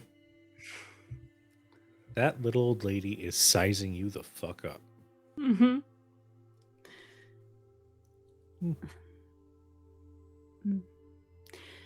Well, I wish you all the best health and a wonderful night. Hopefully, there's not anything more exciting happening later. Hopefully not, but as you know, parties like this, you can never tell. Be safe, Mum. And you as well. As you step away, you can hear the sounds of cheers as it seems the heir apparent has entered into the Grand Hall. But before we explore that, we're going to cut away to Brim and Stakks. The two of you walk behind Rose, who, contrary to how she was out in the Great Hall amongst the guests, now she practically stomps through the halls, and any attendant that approaches, she just goes, "No, find somebody else." And they scurry off. She eventually leads you to a door at the end of the hallway, and she opens, and it looks into a spiral staircase, and she goes, "Fucking God, I just installed this. Hold on." She closes it, mutters an incantation almost monotonously, and then opens it up, and instead of the spiral staircase, you see a beautiful office/suite with plush couches and a large desk that is filled with all sorts of old tomes that are stacked on top of each other. Papers and scrolls sort of decorate the top of the desk. There is an open view of the grounds around the castle. It's clear that even though you walked in on the ground floor, as you step into this office, you are not on the ground floor any longer. She gestures to the couple chairs nearby. "Yes, sit, drink? Thank you. Randy?" That'd be lovely. Thank you. These are very, this is very rich Corinthian leather that you have. On Yes. this. Can you do this? Like this. He's talking to Brim. And he actually points to him. Can you do this? Well, given some time and study, no, not right now. But maybe one day. Well, hopefully. I was gonna. Was just like we've been staying in fucking wilderness the past few days. Like, All right. Well, who I mean, makes it's not the something fire? I'm not Who makes the fire unused every? to, I but- make the fire every night, and you don't have to do. Anyways, I have a. Does I he still a have means that to do weird- this. Does he have that weird bed that he brings around with him all the time? yes, Oh. and he continuously loses his shirt along with the bed. I don't lose my shirt. It gets ripped. Never I lost did it like one his time shirts. because I took it off inside of Mare's house and her house disappeared. Any other time, something took my shirt off. Except for the one time where I flexed and it came off. I have other shirts. Well, speaking of spectacles, I also want to say that this conversation would be quite the spectacle to prying eyes and ears. Is this secured from scrying? Hold on. And she approaches her desk, and she sits through the scrolls to find one particular piece of paper. She mutters an incantation and waves her hand, and as she does, it's like the tips of her fingers trail gold. Also, hi, Guild Superior. I see you. Thank you for the raid. There is an incantation and a pulse of arcane energy, and you watch that faint gold energy sort of hum on the walls and on that window for just a moment. Right there. Nobody is able to scry.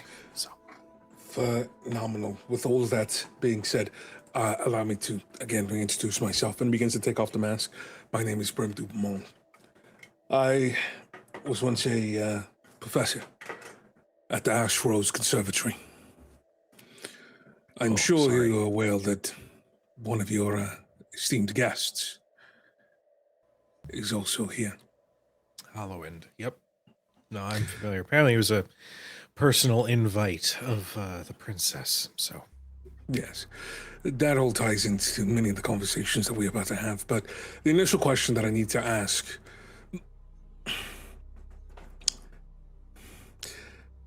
I need to reiterate that we were recommended to seek your counsel because you are one that can be trusted with matters of great importance. So my question is, if there was the power to rewrite the world as we know it in an instant, who should wield such power?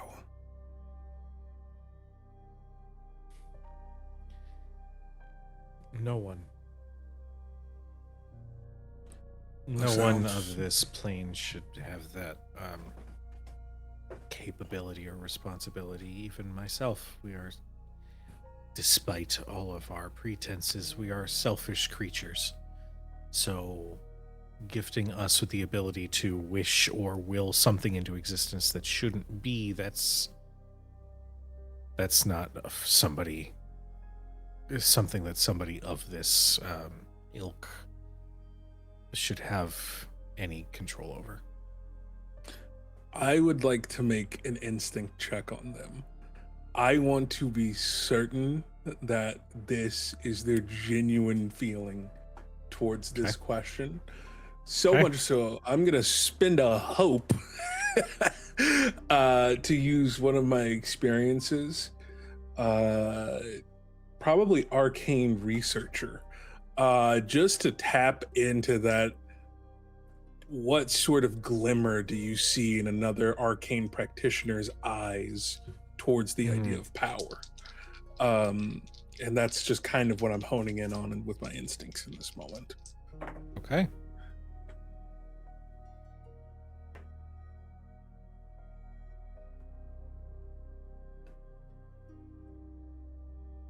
That is a 23 with fear. Thank you for the fear.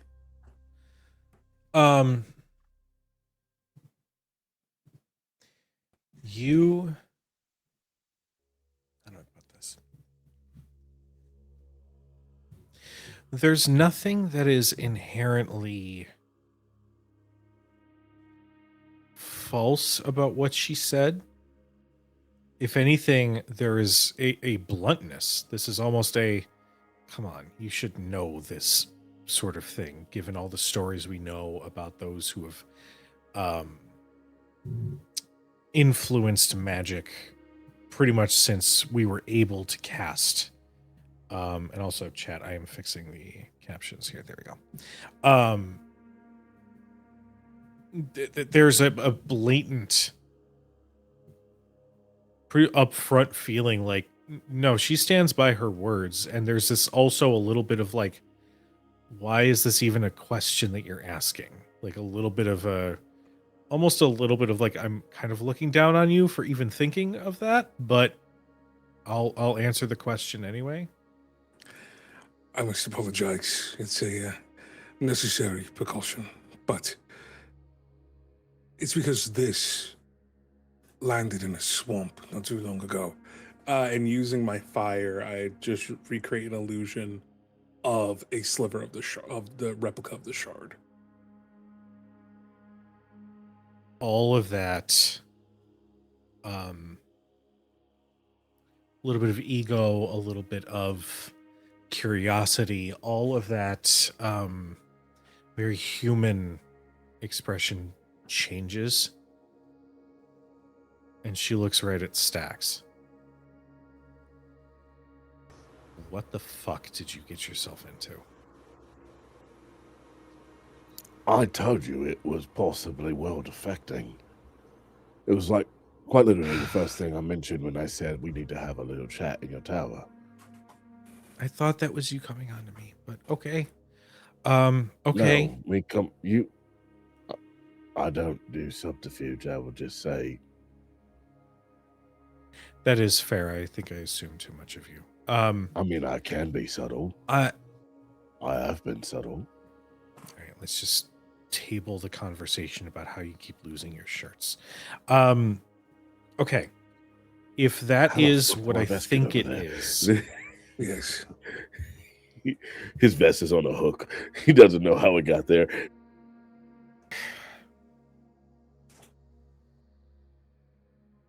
you have it in your possession. I I know assume. what it is. Okay. It's probably best you just keep it that way. Yes. Okay. Okay. Okay. Okay, and she is going to turn and she approaches her bookshelf, which is just maybe 4 or 5 shelves with older tomes. And filled to the brim,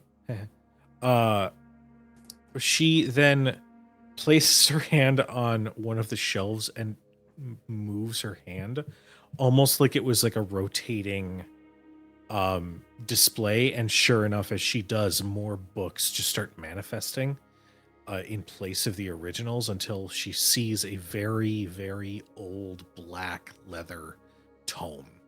A tome that has been beaten and bloodied through the ages, that she slowly pulls from that shelf. She sort of, and a little bit of that dust just dances in the air. This is a journal from one of the first frozen few.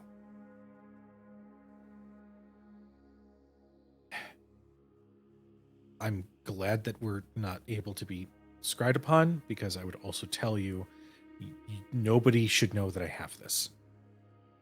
Some would consider it blasphemy. Those in divine power would consider this an act of heresy, or whatever you want to call it. I stumbled upon this on my travels, and it spoke of something in those mountains. And she opens this journal very gently, and she sort of gestures, and a pair of glasses apparates on her face as she passes a couple of pages.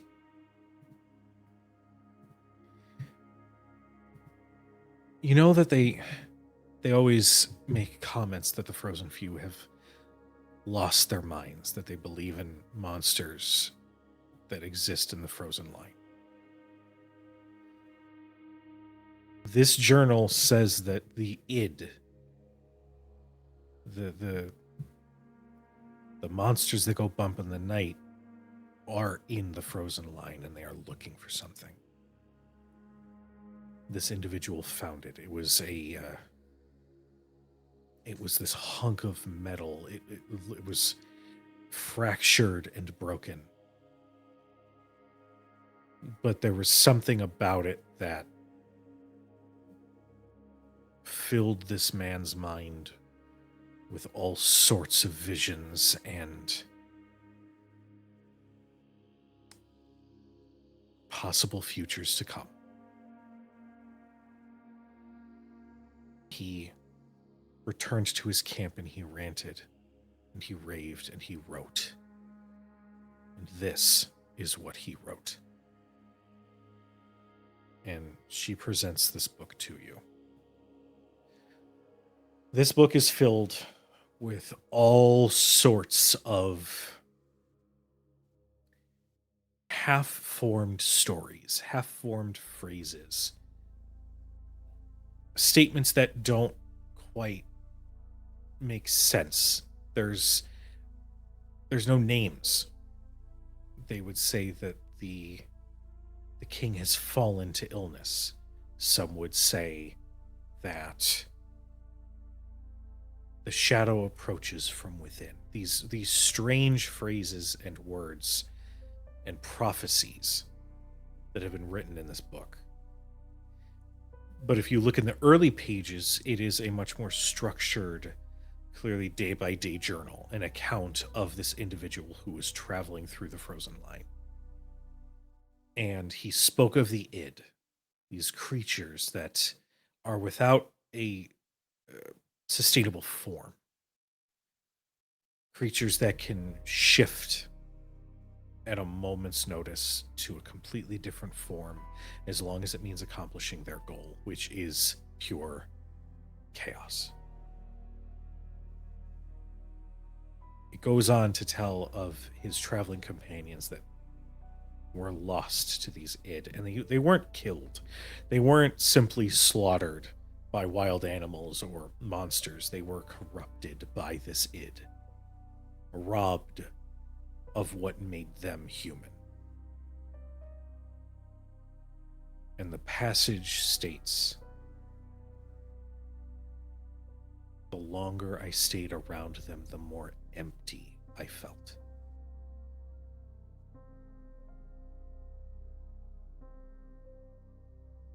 It then goes on to say that he did eventually find this treasure, this large hunk of some sort of metal buried deep within the frozen line. But as the passages continue, the directions he gives are much less succinct, and you're left with more of a puzzle than you did when you started reading.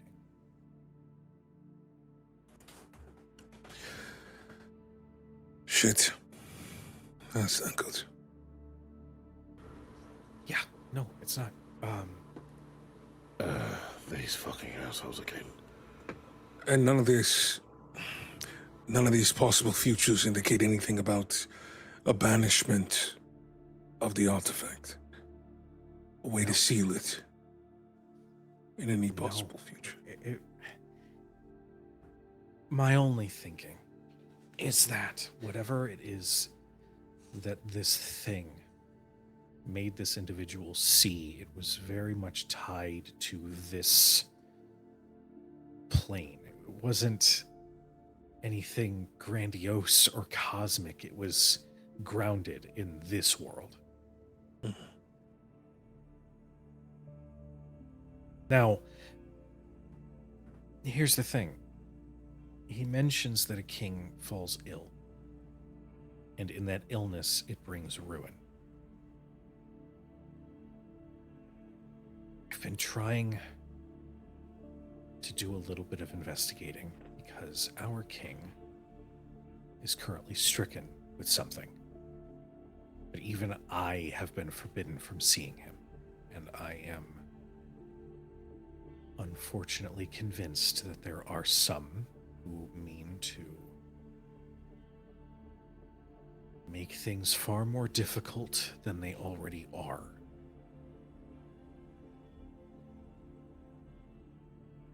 So I, on one hand, am trying to find a way to convince or find a means of scrying on our king to gather some information, but on the other, if this is apparently a fate that's been bestowed by something that's in the frozen line that is supposed to happen, will it make a difference?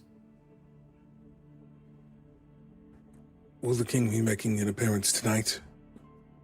No. Or will he? No. And he's still here. Arranged by Crocum. He's here. Yes. He's secluded in his wing. Nobody is ever allowed to see him outside of the council and outside of his doctor. Is there a window? No, unfortunately. They chose a windowless room to house the king. He is quite literally kept from sunlight. I could probably get in. If you can, that would be impressive. We probably could get in. Oh, we You do realize that if you do get in, you're going to be essentially named enemies of the state. right? I mean, the council themselves have designated that the king is not to be seen. Well, we didn't say we were going to get caught. Did we, Stakks? No, Oh, I don't like. because of the implications. The implications, yeah. Unfortunately, the king is not your only worry this evening. Oh, what now? There is going to be a heist of your mausoleum by Halloween, in conjunction with the name of the royal whose name escapes me at the moment. Hallie? Yes. Okay, well, I want to not believe you, mainly because Pally is, I think, the most innocent out of anybody in this castle. But given what it is that you've presented, I feel like I have to give it some sort of credence. What makes you think that there is something, some heist happening in our mausoleum? And of what? That I am currently unaware. As far as I know, Halloween is not aware that we know the whereabouts of the current artifact of which we speak. However, he, before I left the conservatory, had a knack for perusing through the memories of the dead.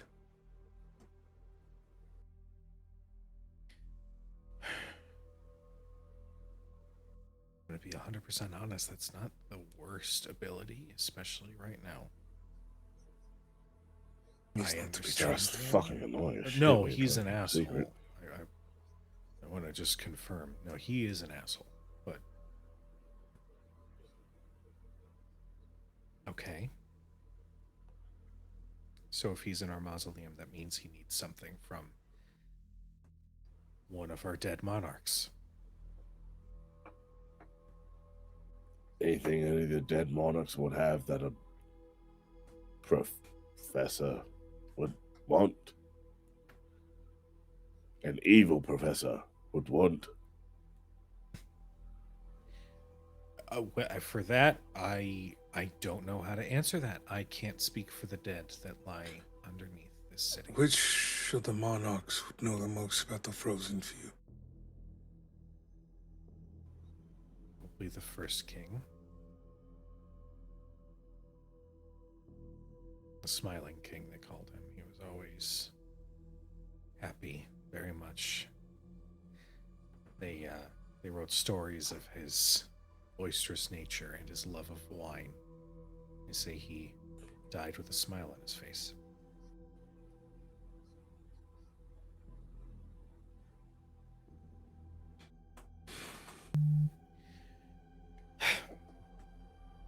All right. All right. Where is Halloween now? Have we seen him? Last we checked, still on the dance floor. I don't know. Oh, where was he the goes. one dressed like one of those crisp-looking doctors? Yes. I thought He I knows saw I'm caught your here. gaze looking that way. So, I do believe he's going to be more careful. I need time to think about our next move, but Well, if he's planning a heist, and you know this for certain, why don't we just go get him?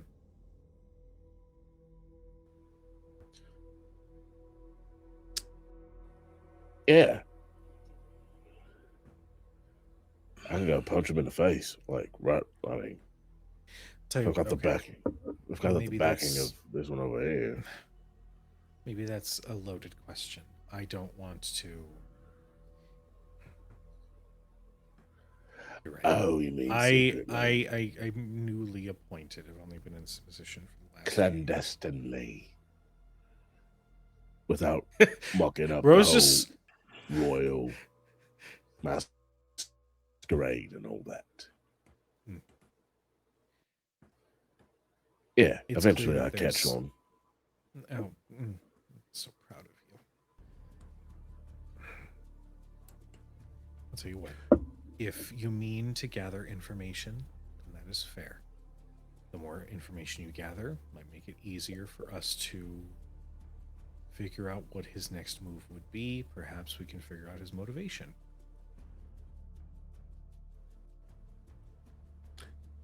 I'm worried there's something that we haven't realized about his machinations. And that he is a step ahead of us in a way that we haven't foreseen. I would advise that we proceed with caution and assume wherever we try to lead him, he already has had a trap in place from the start. He really messed you up, didn't he? I spent a lot of time with his protege.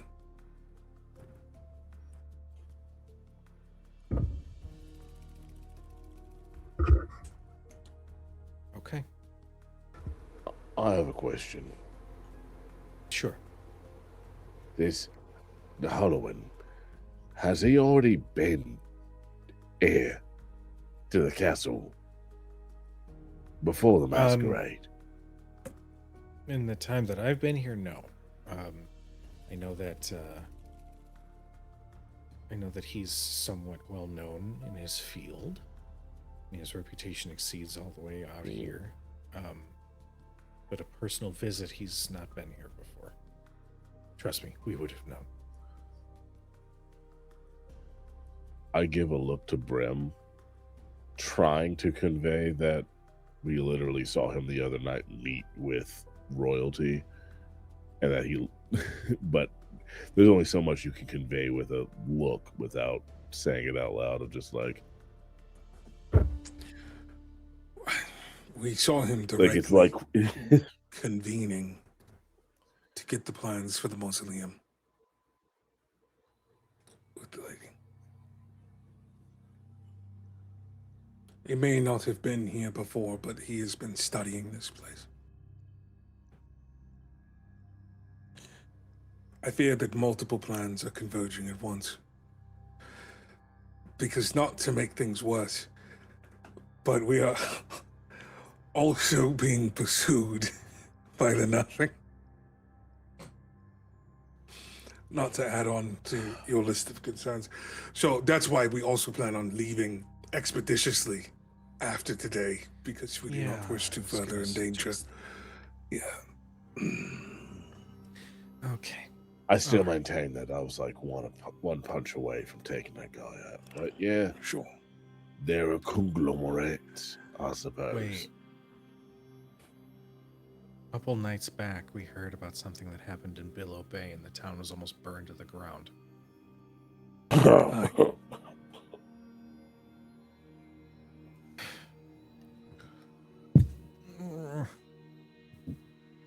Okay. All these squares make a circle, as they say. I Clever. did nothing to set anything on fire. The bloke was flying and calling lightning and all sorts of things. Did not enjoy it when I hit him very hard, though. And that was only one of them. If our journey truly takes us further north, You might be running into more. much more.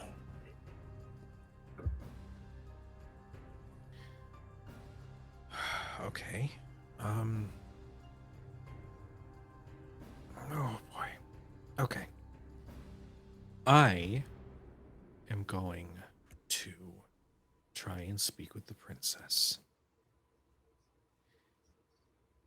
to see if I can understand what is happening. Right. All of you just keep an eye on Halloween and wait for us to reconvene. Right. Oh.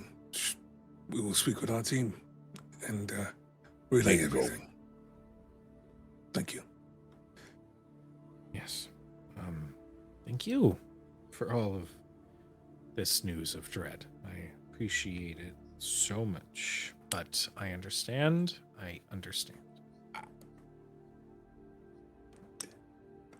There was one. There was one more thing. Got to it. One of the divine, but also after the Oh yeah. the What? artifact, and it seems they have the ability to detect it, and so that is Possess others. Oh God. Summon That's ghosts. just, Maybe that was a one-off. Maybe it was just in the woods. All right. Maybe I need you both to stop talking. Just stop adding. Just stop adding to it. You already had me at right. Shard, and now we're at Right. Divine. Yes. So Sorry, I apologize. No, it's fine. I'm yeah, Brim, okay. what's wrong with you? It's far west. We're very curt. It's a cultural thing. I will leave you all. I will leave you both together. I'm sorry for interrupting you both with such dourness. Good God. I believe Okay. Tempest might need your assistance, mate. Perhaps Very go much look so. on her. Very much so. Tag team out. You give a high five. He fist bumps it. Turkey. God. She leans against the desk and closes her eyes and just shakes her head. Oh God, that was so many things. Yeah, that's why I tend to just kind of roll with stuff. Oh, well, that's good. I'm really glad that you're so carefree. Yeah. It's very easy. Well, in some ways more than others, but, you know.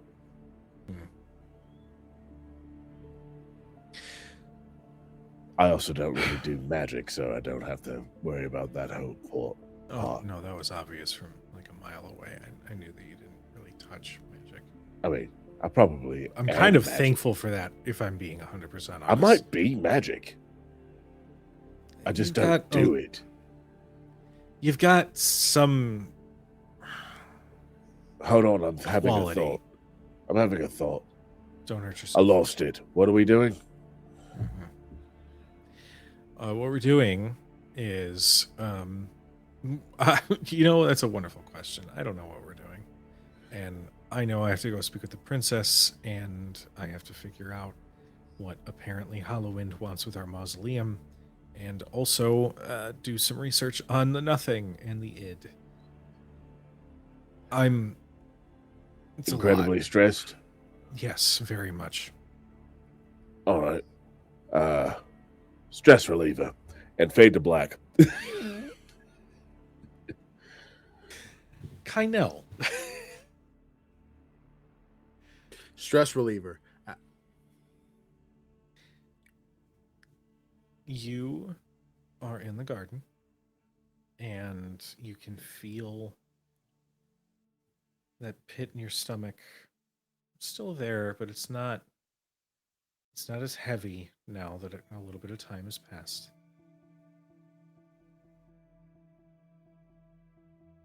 What do you do?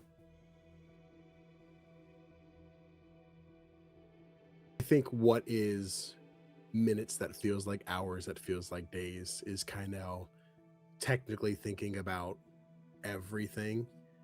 And there's that initial thought of when the shard started to make that glow in his chest.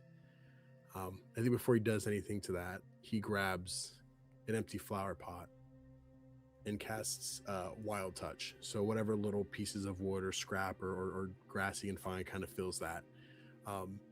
And uses Wild Touch not to grow anything, but to set it on fire. And just kind of takes his hand and puts it into the flame.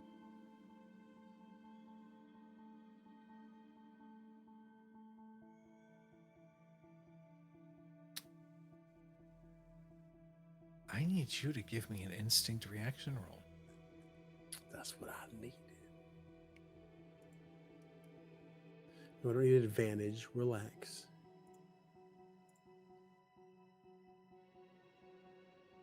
Ooh, that is a 9 with hope.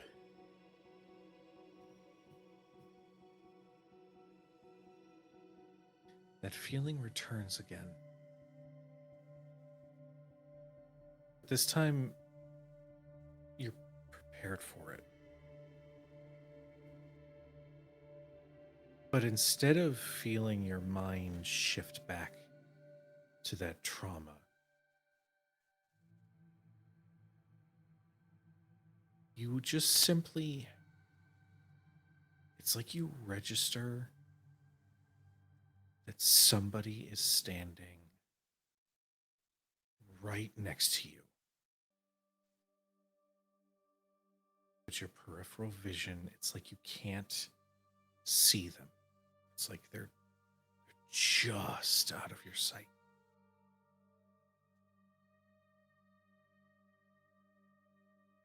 And you can hear a voice. And I would also like to add, your hand, your wooden hand, is not catching right now. You feel heat. You feel the pain. You're not catching.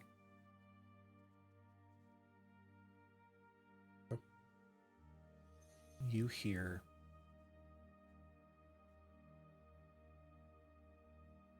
"What do you want?"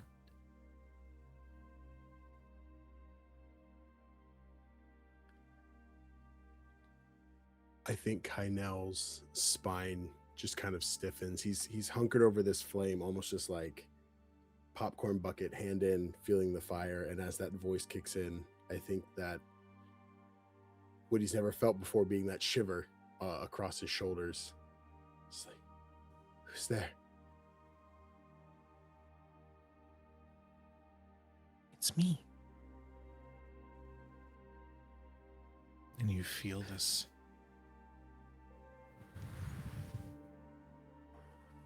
come from inside your chest again. Also, hi, Reflect Games. Welcome. Welcome. He kind of pressed his hand against his chest, and I think feels the warmth of the shard kind of almost bleeding through the wood of his chest. I don't understand what you're asking me. It's a simple question. What do you want? I think I want you out of me. I don't like feelings. I've felt coldness and nothing for so long. This is all so much. I wish you would go away. Well, if I may, do you really think all you felt was coldness and nothing? I mean, you felt something. Enough to recognize who should or shouldn't be on your trusted friends list. That doesn't tell me that you don't feel anything. That tells me that you have self-preservation. It might be just in a different form, but it's there.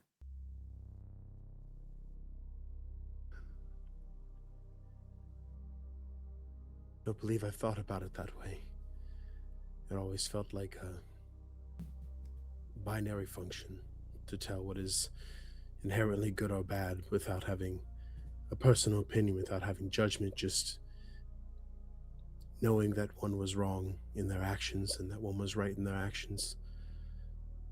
But I guess saying that out loud, it is a rather opinionated stance to take. I don't believe those feelings felt overwhelming to me.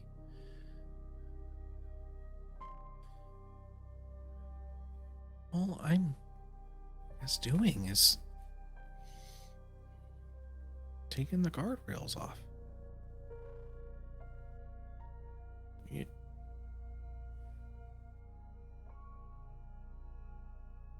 When I ask what do you want, it's not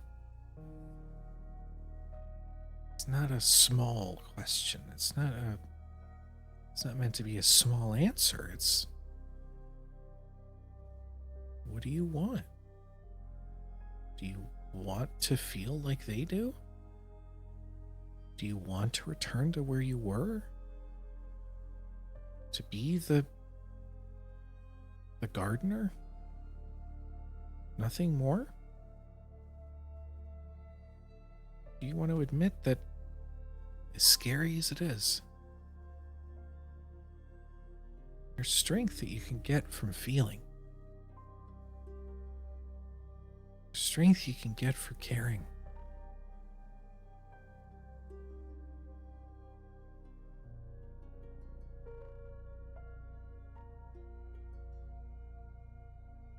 That's such an odd question to answer.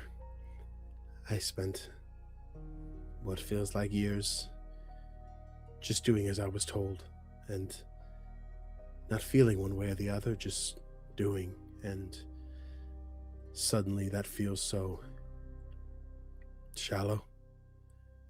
I think everything in this world seems so much more important now, and at the same time, I don't want to give up protecting what I was born, created, designed to do. I don't know how to find a happy medium with that.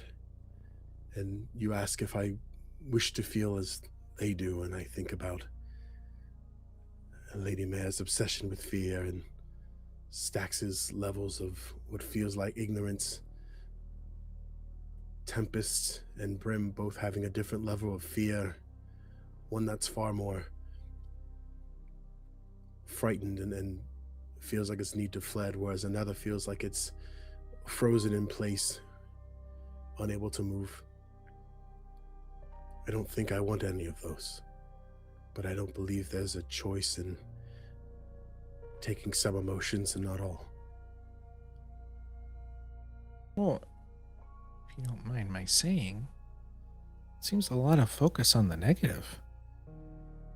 You know, I mean, you see ignorance in Stakks. I see passion, an adventurous spirit. He goes where he wants. He does what he wants. And he's happy. That's what makes him happy. Mare, ooh, she is obsessed with fear, but she's also playful, mischievous, even. That's not inherently bad. It's just being lively.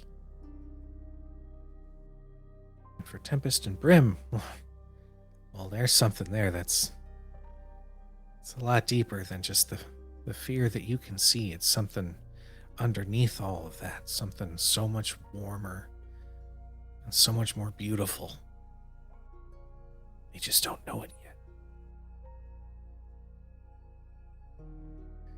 And I also, if I may, you may have been designed and created, like you say, with a singular purpose or intent, but it's up to you. You've been given this opportunity to define who you are and what you want. And I know it's scary, but isn't it exciting?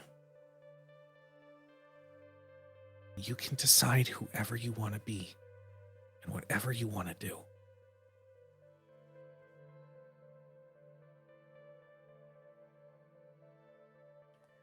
I think there's this lightness that is what Kynel thinks excitement is, and isn't entirely sure yet.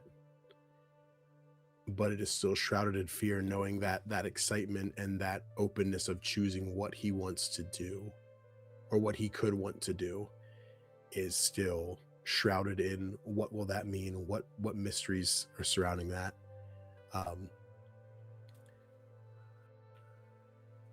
I suppose that is a question I don't have an answer for yet.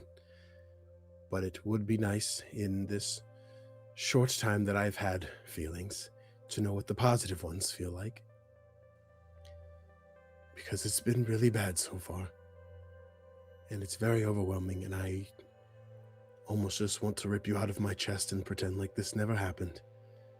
But I don't know who that benefits. It would appear certainly not myself. So, perhaps,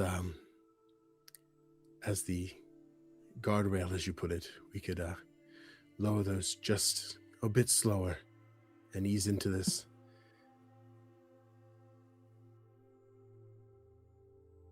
I can do that. Thank you. I appreciate it very much. In the moments that follow, you think of that song that was playing in the garden. And you think of that little laugh that Talia had when she was teaching you how to dance. And for just a split moment, that despair and that fear gives way to something warm.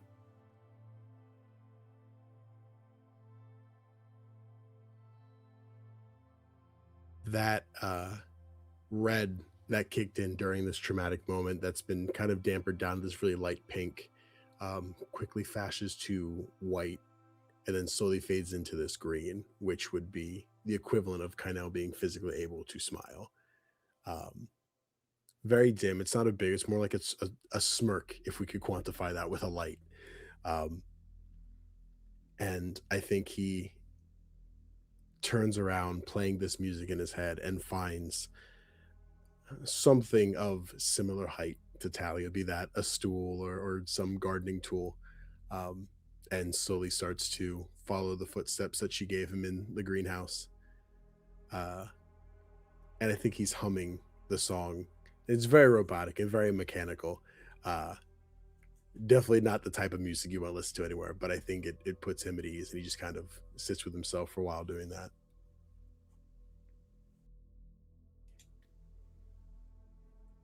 Mare. As I feel him leaving my realm, I would like to do something.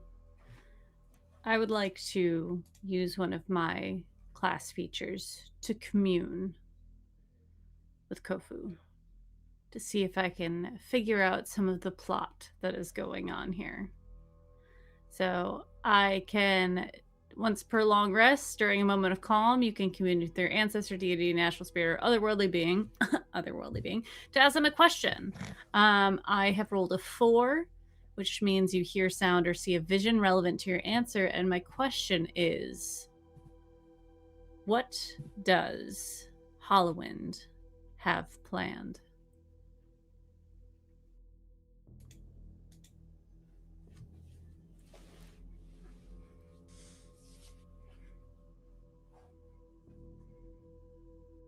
You are met with a vision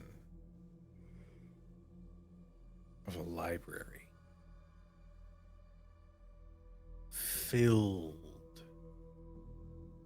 with every tome, every book, every scroll, every bit of parchment that knowledge or ideas have been used to commit to paper. And in this library, you see 2 individuals.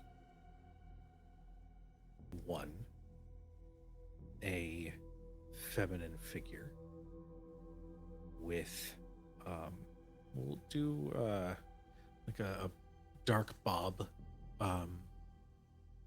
fair skin, sort of freckles that dot her cheeks. She's got beautiful amber-colored eyes and ears that come to a slight point, signifying some sort of possible elven ancestry. And the other is a male, a mask figure. And this one has somewhat pale skin. Their features are a little lanky, and you identify that these two individuals are in their younger years. No more than 22, 23. And periodically you see these two glance up at one another, and there's that smile, that smirk, and that blush that would signify lovers or a romantic connection.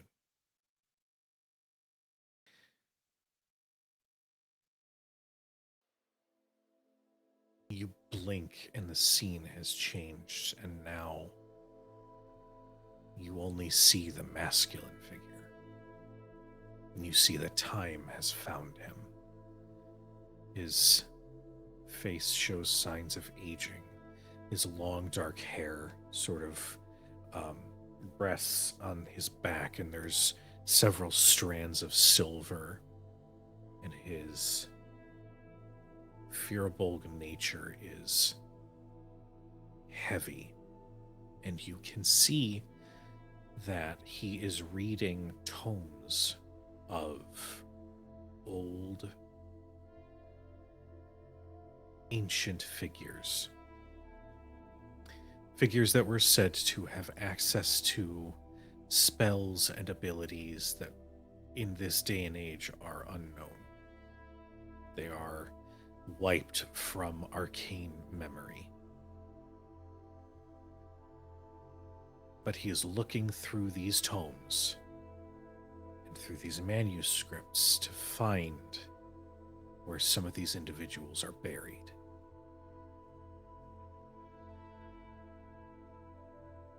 The image fades, and you get a sense of two things. One being the personal plot. Someone he cared for very deeply has been lost, and he means to reconnect with them in some way, which therefore leads to the way to gain the knowledge, which is to seek out the graves of those who have been long since deceased, in hopes that he would gather the knowledge that he needs to access these particular magics. And given your present circumstances with the item that you all carry, you do not need a vision to tell you that if he finds out that you carry the shard, there would not be a single thing that would stop him from hunting it down.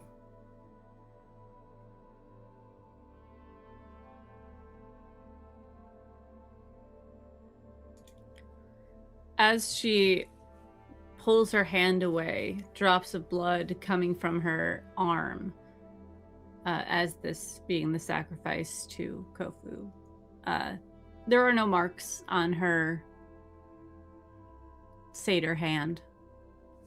And she kind of rubs her hands together and looks out at Kynel, who is having a moment for himself, and she is going to approach him, not in her normal quiet and creepy manner. She stands tall at 5'2", and Towering 5'2". Towering 5'2". Kynel.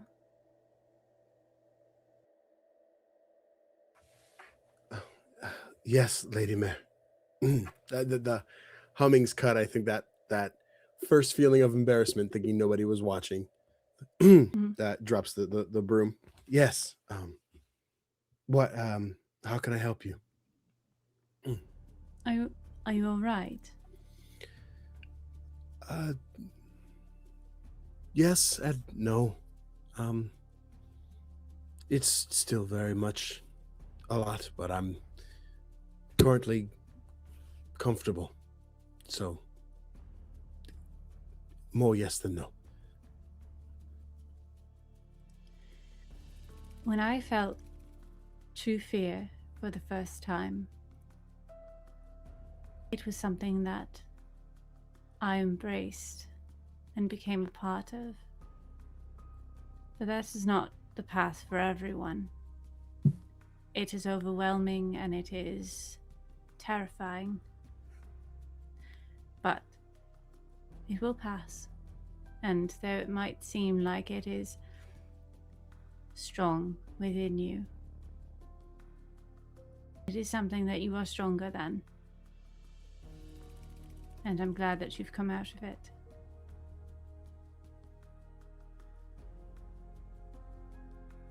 Thank you. That means a lot coming from you. I fear what I've seen of your actions and the way you carry yourself wasn't entirely telling of your character compared to what I've seen this evening.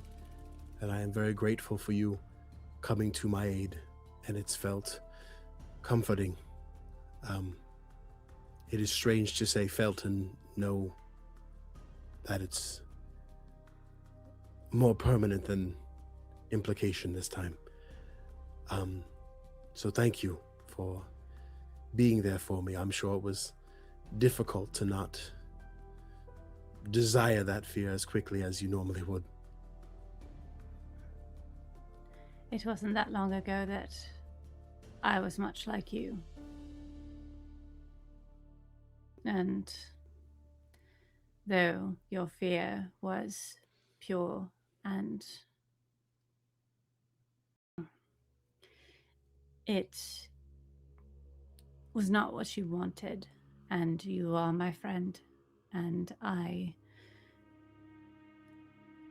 want you to be okay. Thank you. I want you to be okay too. And I mean it, which is another new feeling. So that is very good. This might be concern. I'm not entirely sure. The shard, it talked to me and spoke with me and asked me to say things and do things, and you seem perturbed. It's not something we should be mentioning out in the open. Okay, that's fair. I just assumed I'd be open about the current events of my chest. Right. Well, if it is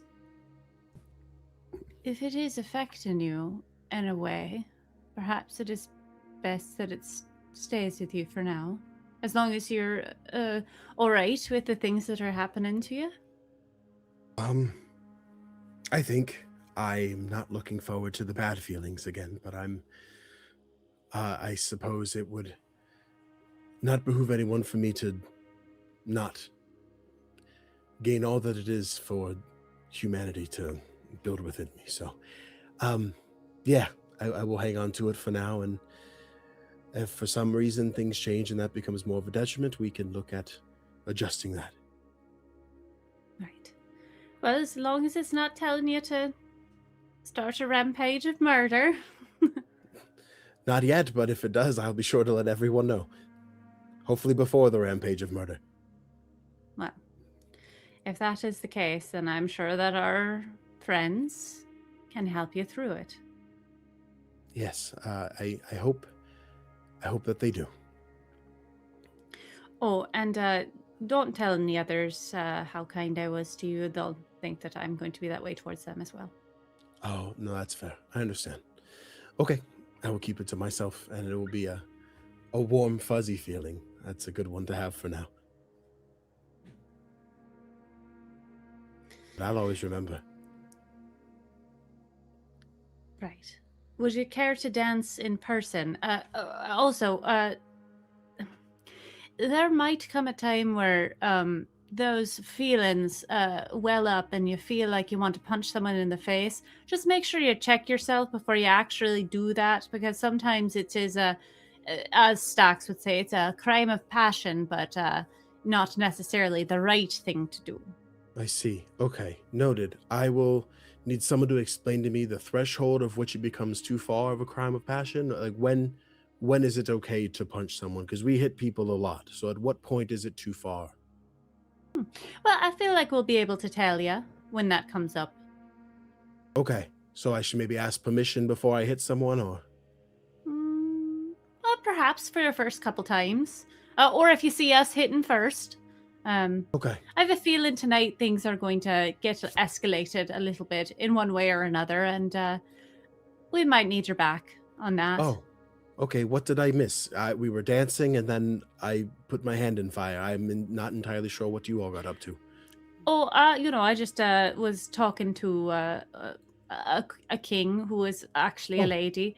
It's a bit confusing, but it's only a name. But yes, there's something rotten here in Denmark, if you know what I'm saying. And I think that the king is in a bit of trouble, and his eldest son is the cause of it. So, as I am a person who has lived in this country for many a year, I think it behooves me to try to set things right, at least a little bit. Okay, so crime of passion on the king's son? Of course. Okay. But wait for the word. Wait for the word. Okay. Now we dance? If you'd like, yes. Of course. Back out there, though. It's getting stuffy up here. Yes, and the outside it gets quite stuffy. She puts her hand up for him. Puts his hand down and will escort back to the ballroom. All right. Well, I believe it is going to be here that we're going to end tonight's episode. No. 3 more hours. I know. No, I have to work. God, I could play this all night. I know. This is fun. But for those in chat, thank you so much for tuning in. Quick shout out to Reflect Games and Guild Superior. Thank you so much for the raids and trusting us with your community. If you are still around, Chronicles is a TTRPG focused channel. We've got multiple campaigns throughout the week. Mondays, we've got Pathfinder with Destiny's Path, Triumph of the Tusk, run by our beloved PJ McGaw. On Tuesdays, we've got Bitten, which is in collaboration with Talking XP, featuring myself and Daniel. On Thursdays, congratulations, you found us. It's Sagas of Anyma. And on Fridays, after our break, is going to be Shadows over Baldur's Gate, our spiritual sequel D&D campaign to Baldur's Gate 3. All of these campaigns and previous shows of the past are available on YouTube if you want to go check them out, youtube.com/CritHitChronicles. But before we sign off for the evening, we want to give it to our wonderful cast, let them know who you are and how we can support you. We are going to start with Danny. Me? I was about to have a coughing fit. Hey everybody, I'm CJ80B. I talk indie game news, reviews, whatever we choose on the internet. If you hadn't seen yet, hey, the first episode of Playlog Podcast in a long time dropped this afternoon, where myself, along with the No Small Game Girls and Kyle from 61 Indie, are talking about Summer Game Fest. We got to flown out to LA. We got to go see the Summer Game Fest showcase live. We got to see the reveal of things like Final Fantasy VII Revelations and Ari Veronica and Cuphead 2, bitches. I was very excited. I screamed. That's why my voice is still broken. But yeah, other than that, you can find me talking about all kinds of upcoming indie games over on TikTok, Instagram, Blue Sky, Twitch, and YouTube. Let's see. Upcoming streams, anything announced? Monday night, Mal and I are going to be streaming Follow Us, which is a new co-op horror puzzle game. And before even Monday, Saturday, Mal and I are going to check out a bunch of Steam Next Fest co-op demos. So look forward to those. That'll be fun. Other than that, indie games, go play more of them. They fucking rock. They're lit. And to keep this Melontain rolling, let's pass on over to LB. Hello, I got sun recently. Can you tell? I'm LB Hack'em. You can follow me at LB Hack'em Up on Instagram and on Blue Sky, where I stream is on Hack Recklessly on Twitch and on YouTube. We are going to be live on tomorrow night, playing more of Reanimal, which is a creepy ass game, a 2-player game, very fun by the people who did Little Horrors or Little Nightmare. And there's a lot of noping in that game. We are having a lot of fun getting through it. And then not this week on Sunday, but the week after, we are going to be playing the Dead by Daylight game, TTRPG. We're using the slash system. I will not be in that game, but Daryl will. We're going to be, I think he fell asleep.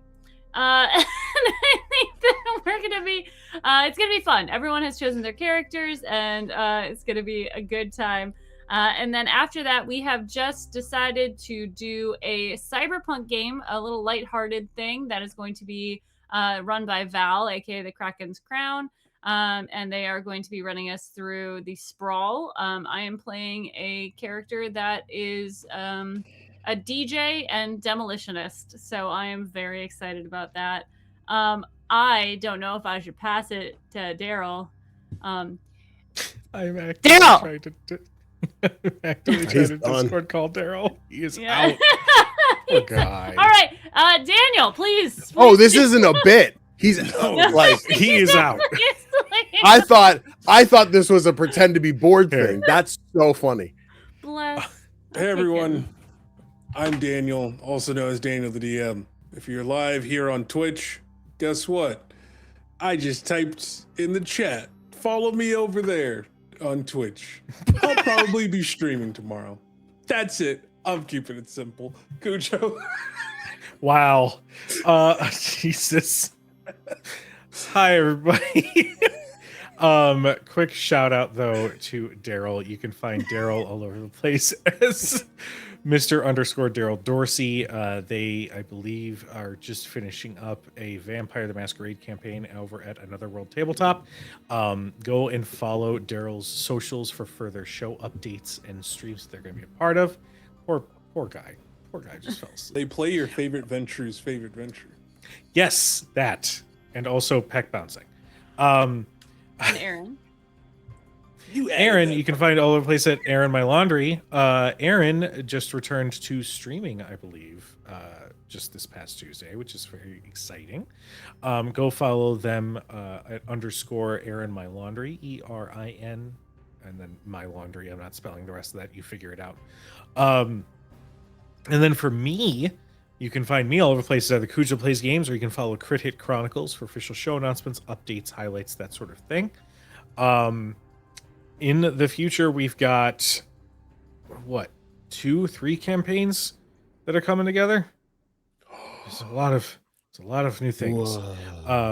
So keep an eye on the socials as we figure out when all of these wonderful stories are going to take place. But in the meantime, we're going to go ahead and get a raid set up. We are going to raid. Let's raid Robert. Robert is playing some D&D with Vecna Eve of Ruin. So we'll get that raid set up. But in the meantime, we love you. We appreciate you. Please be nice to each other. And we'll see you guys next time. Good night, everybody. Bye. Be good people.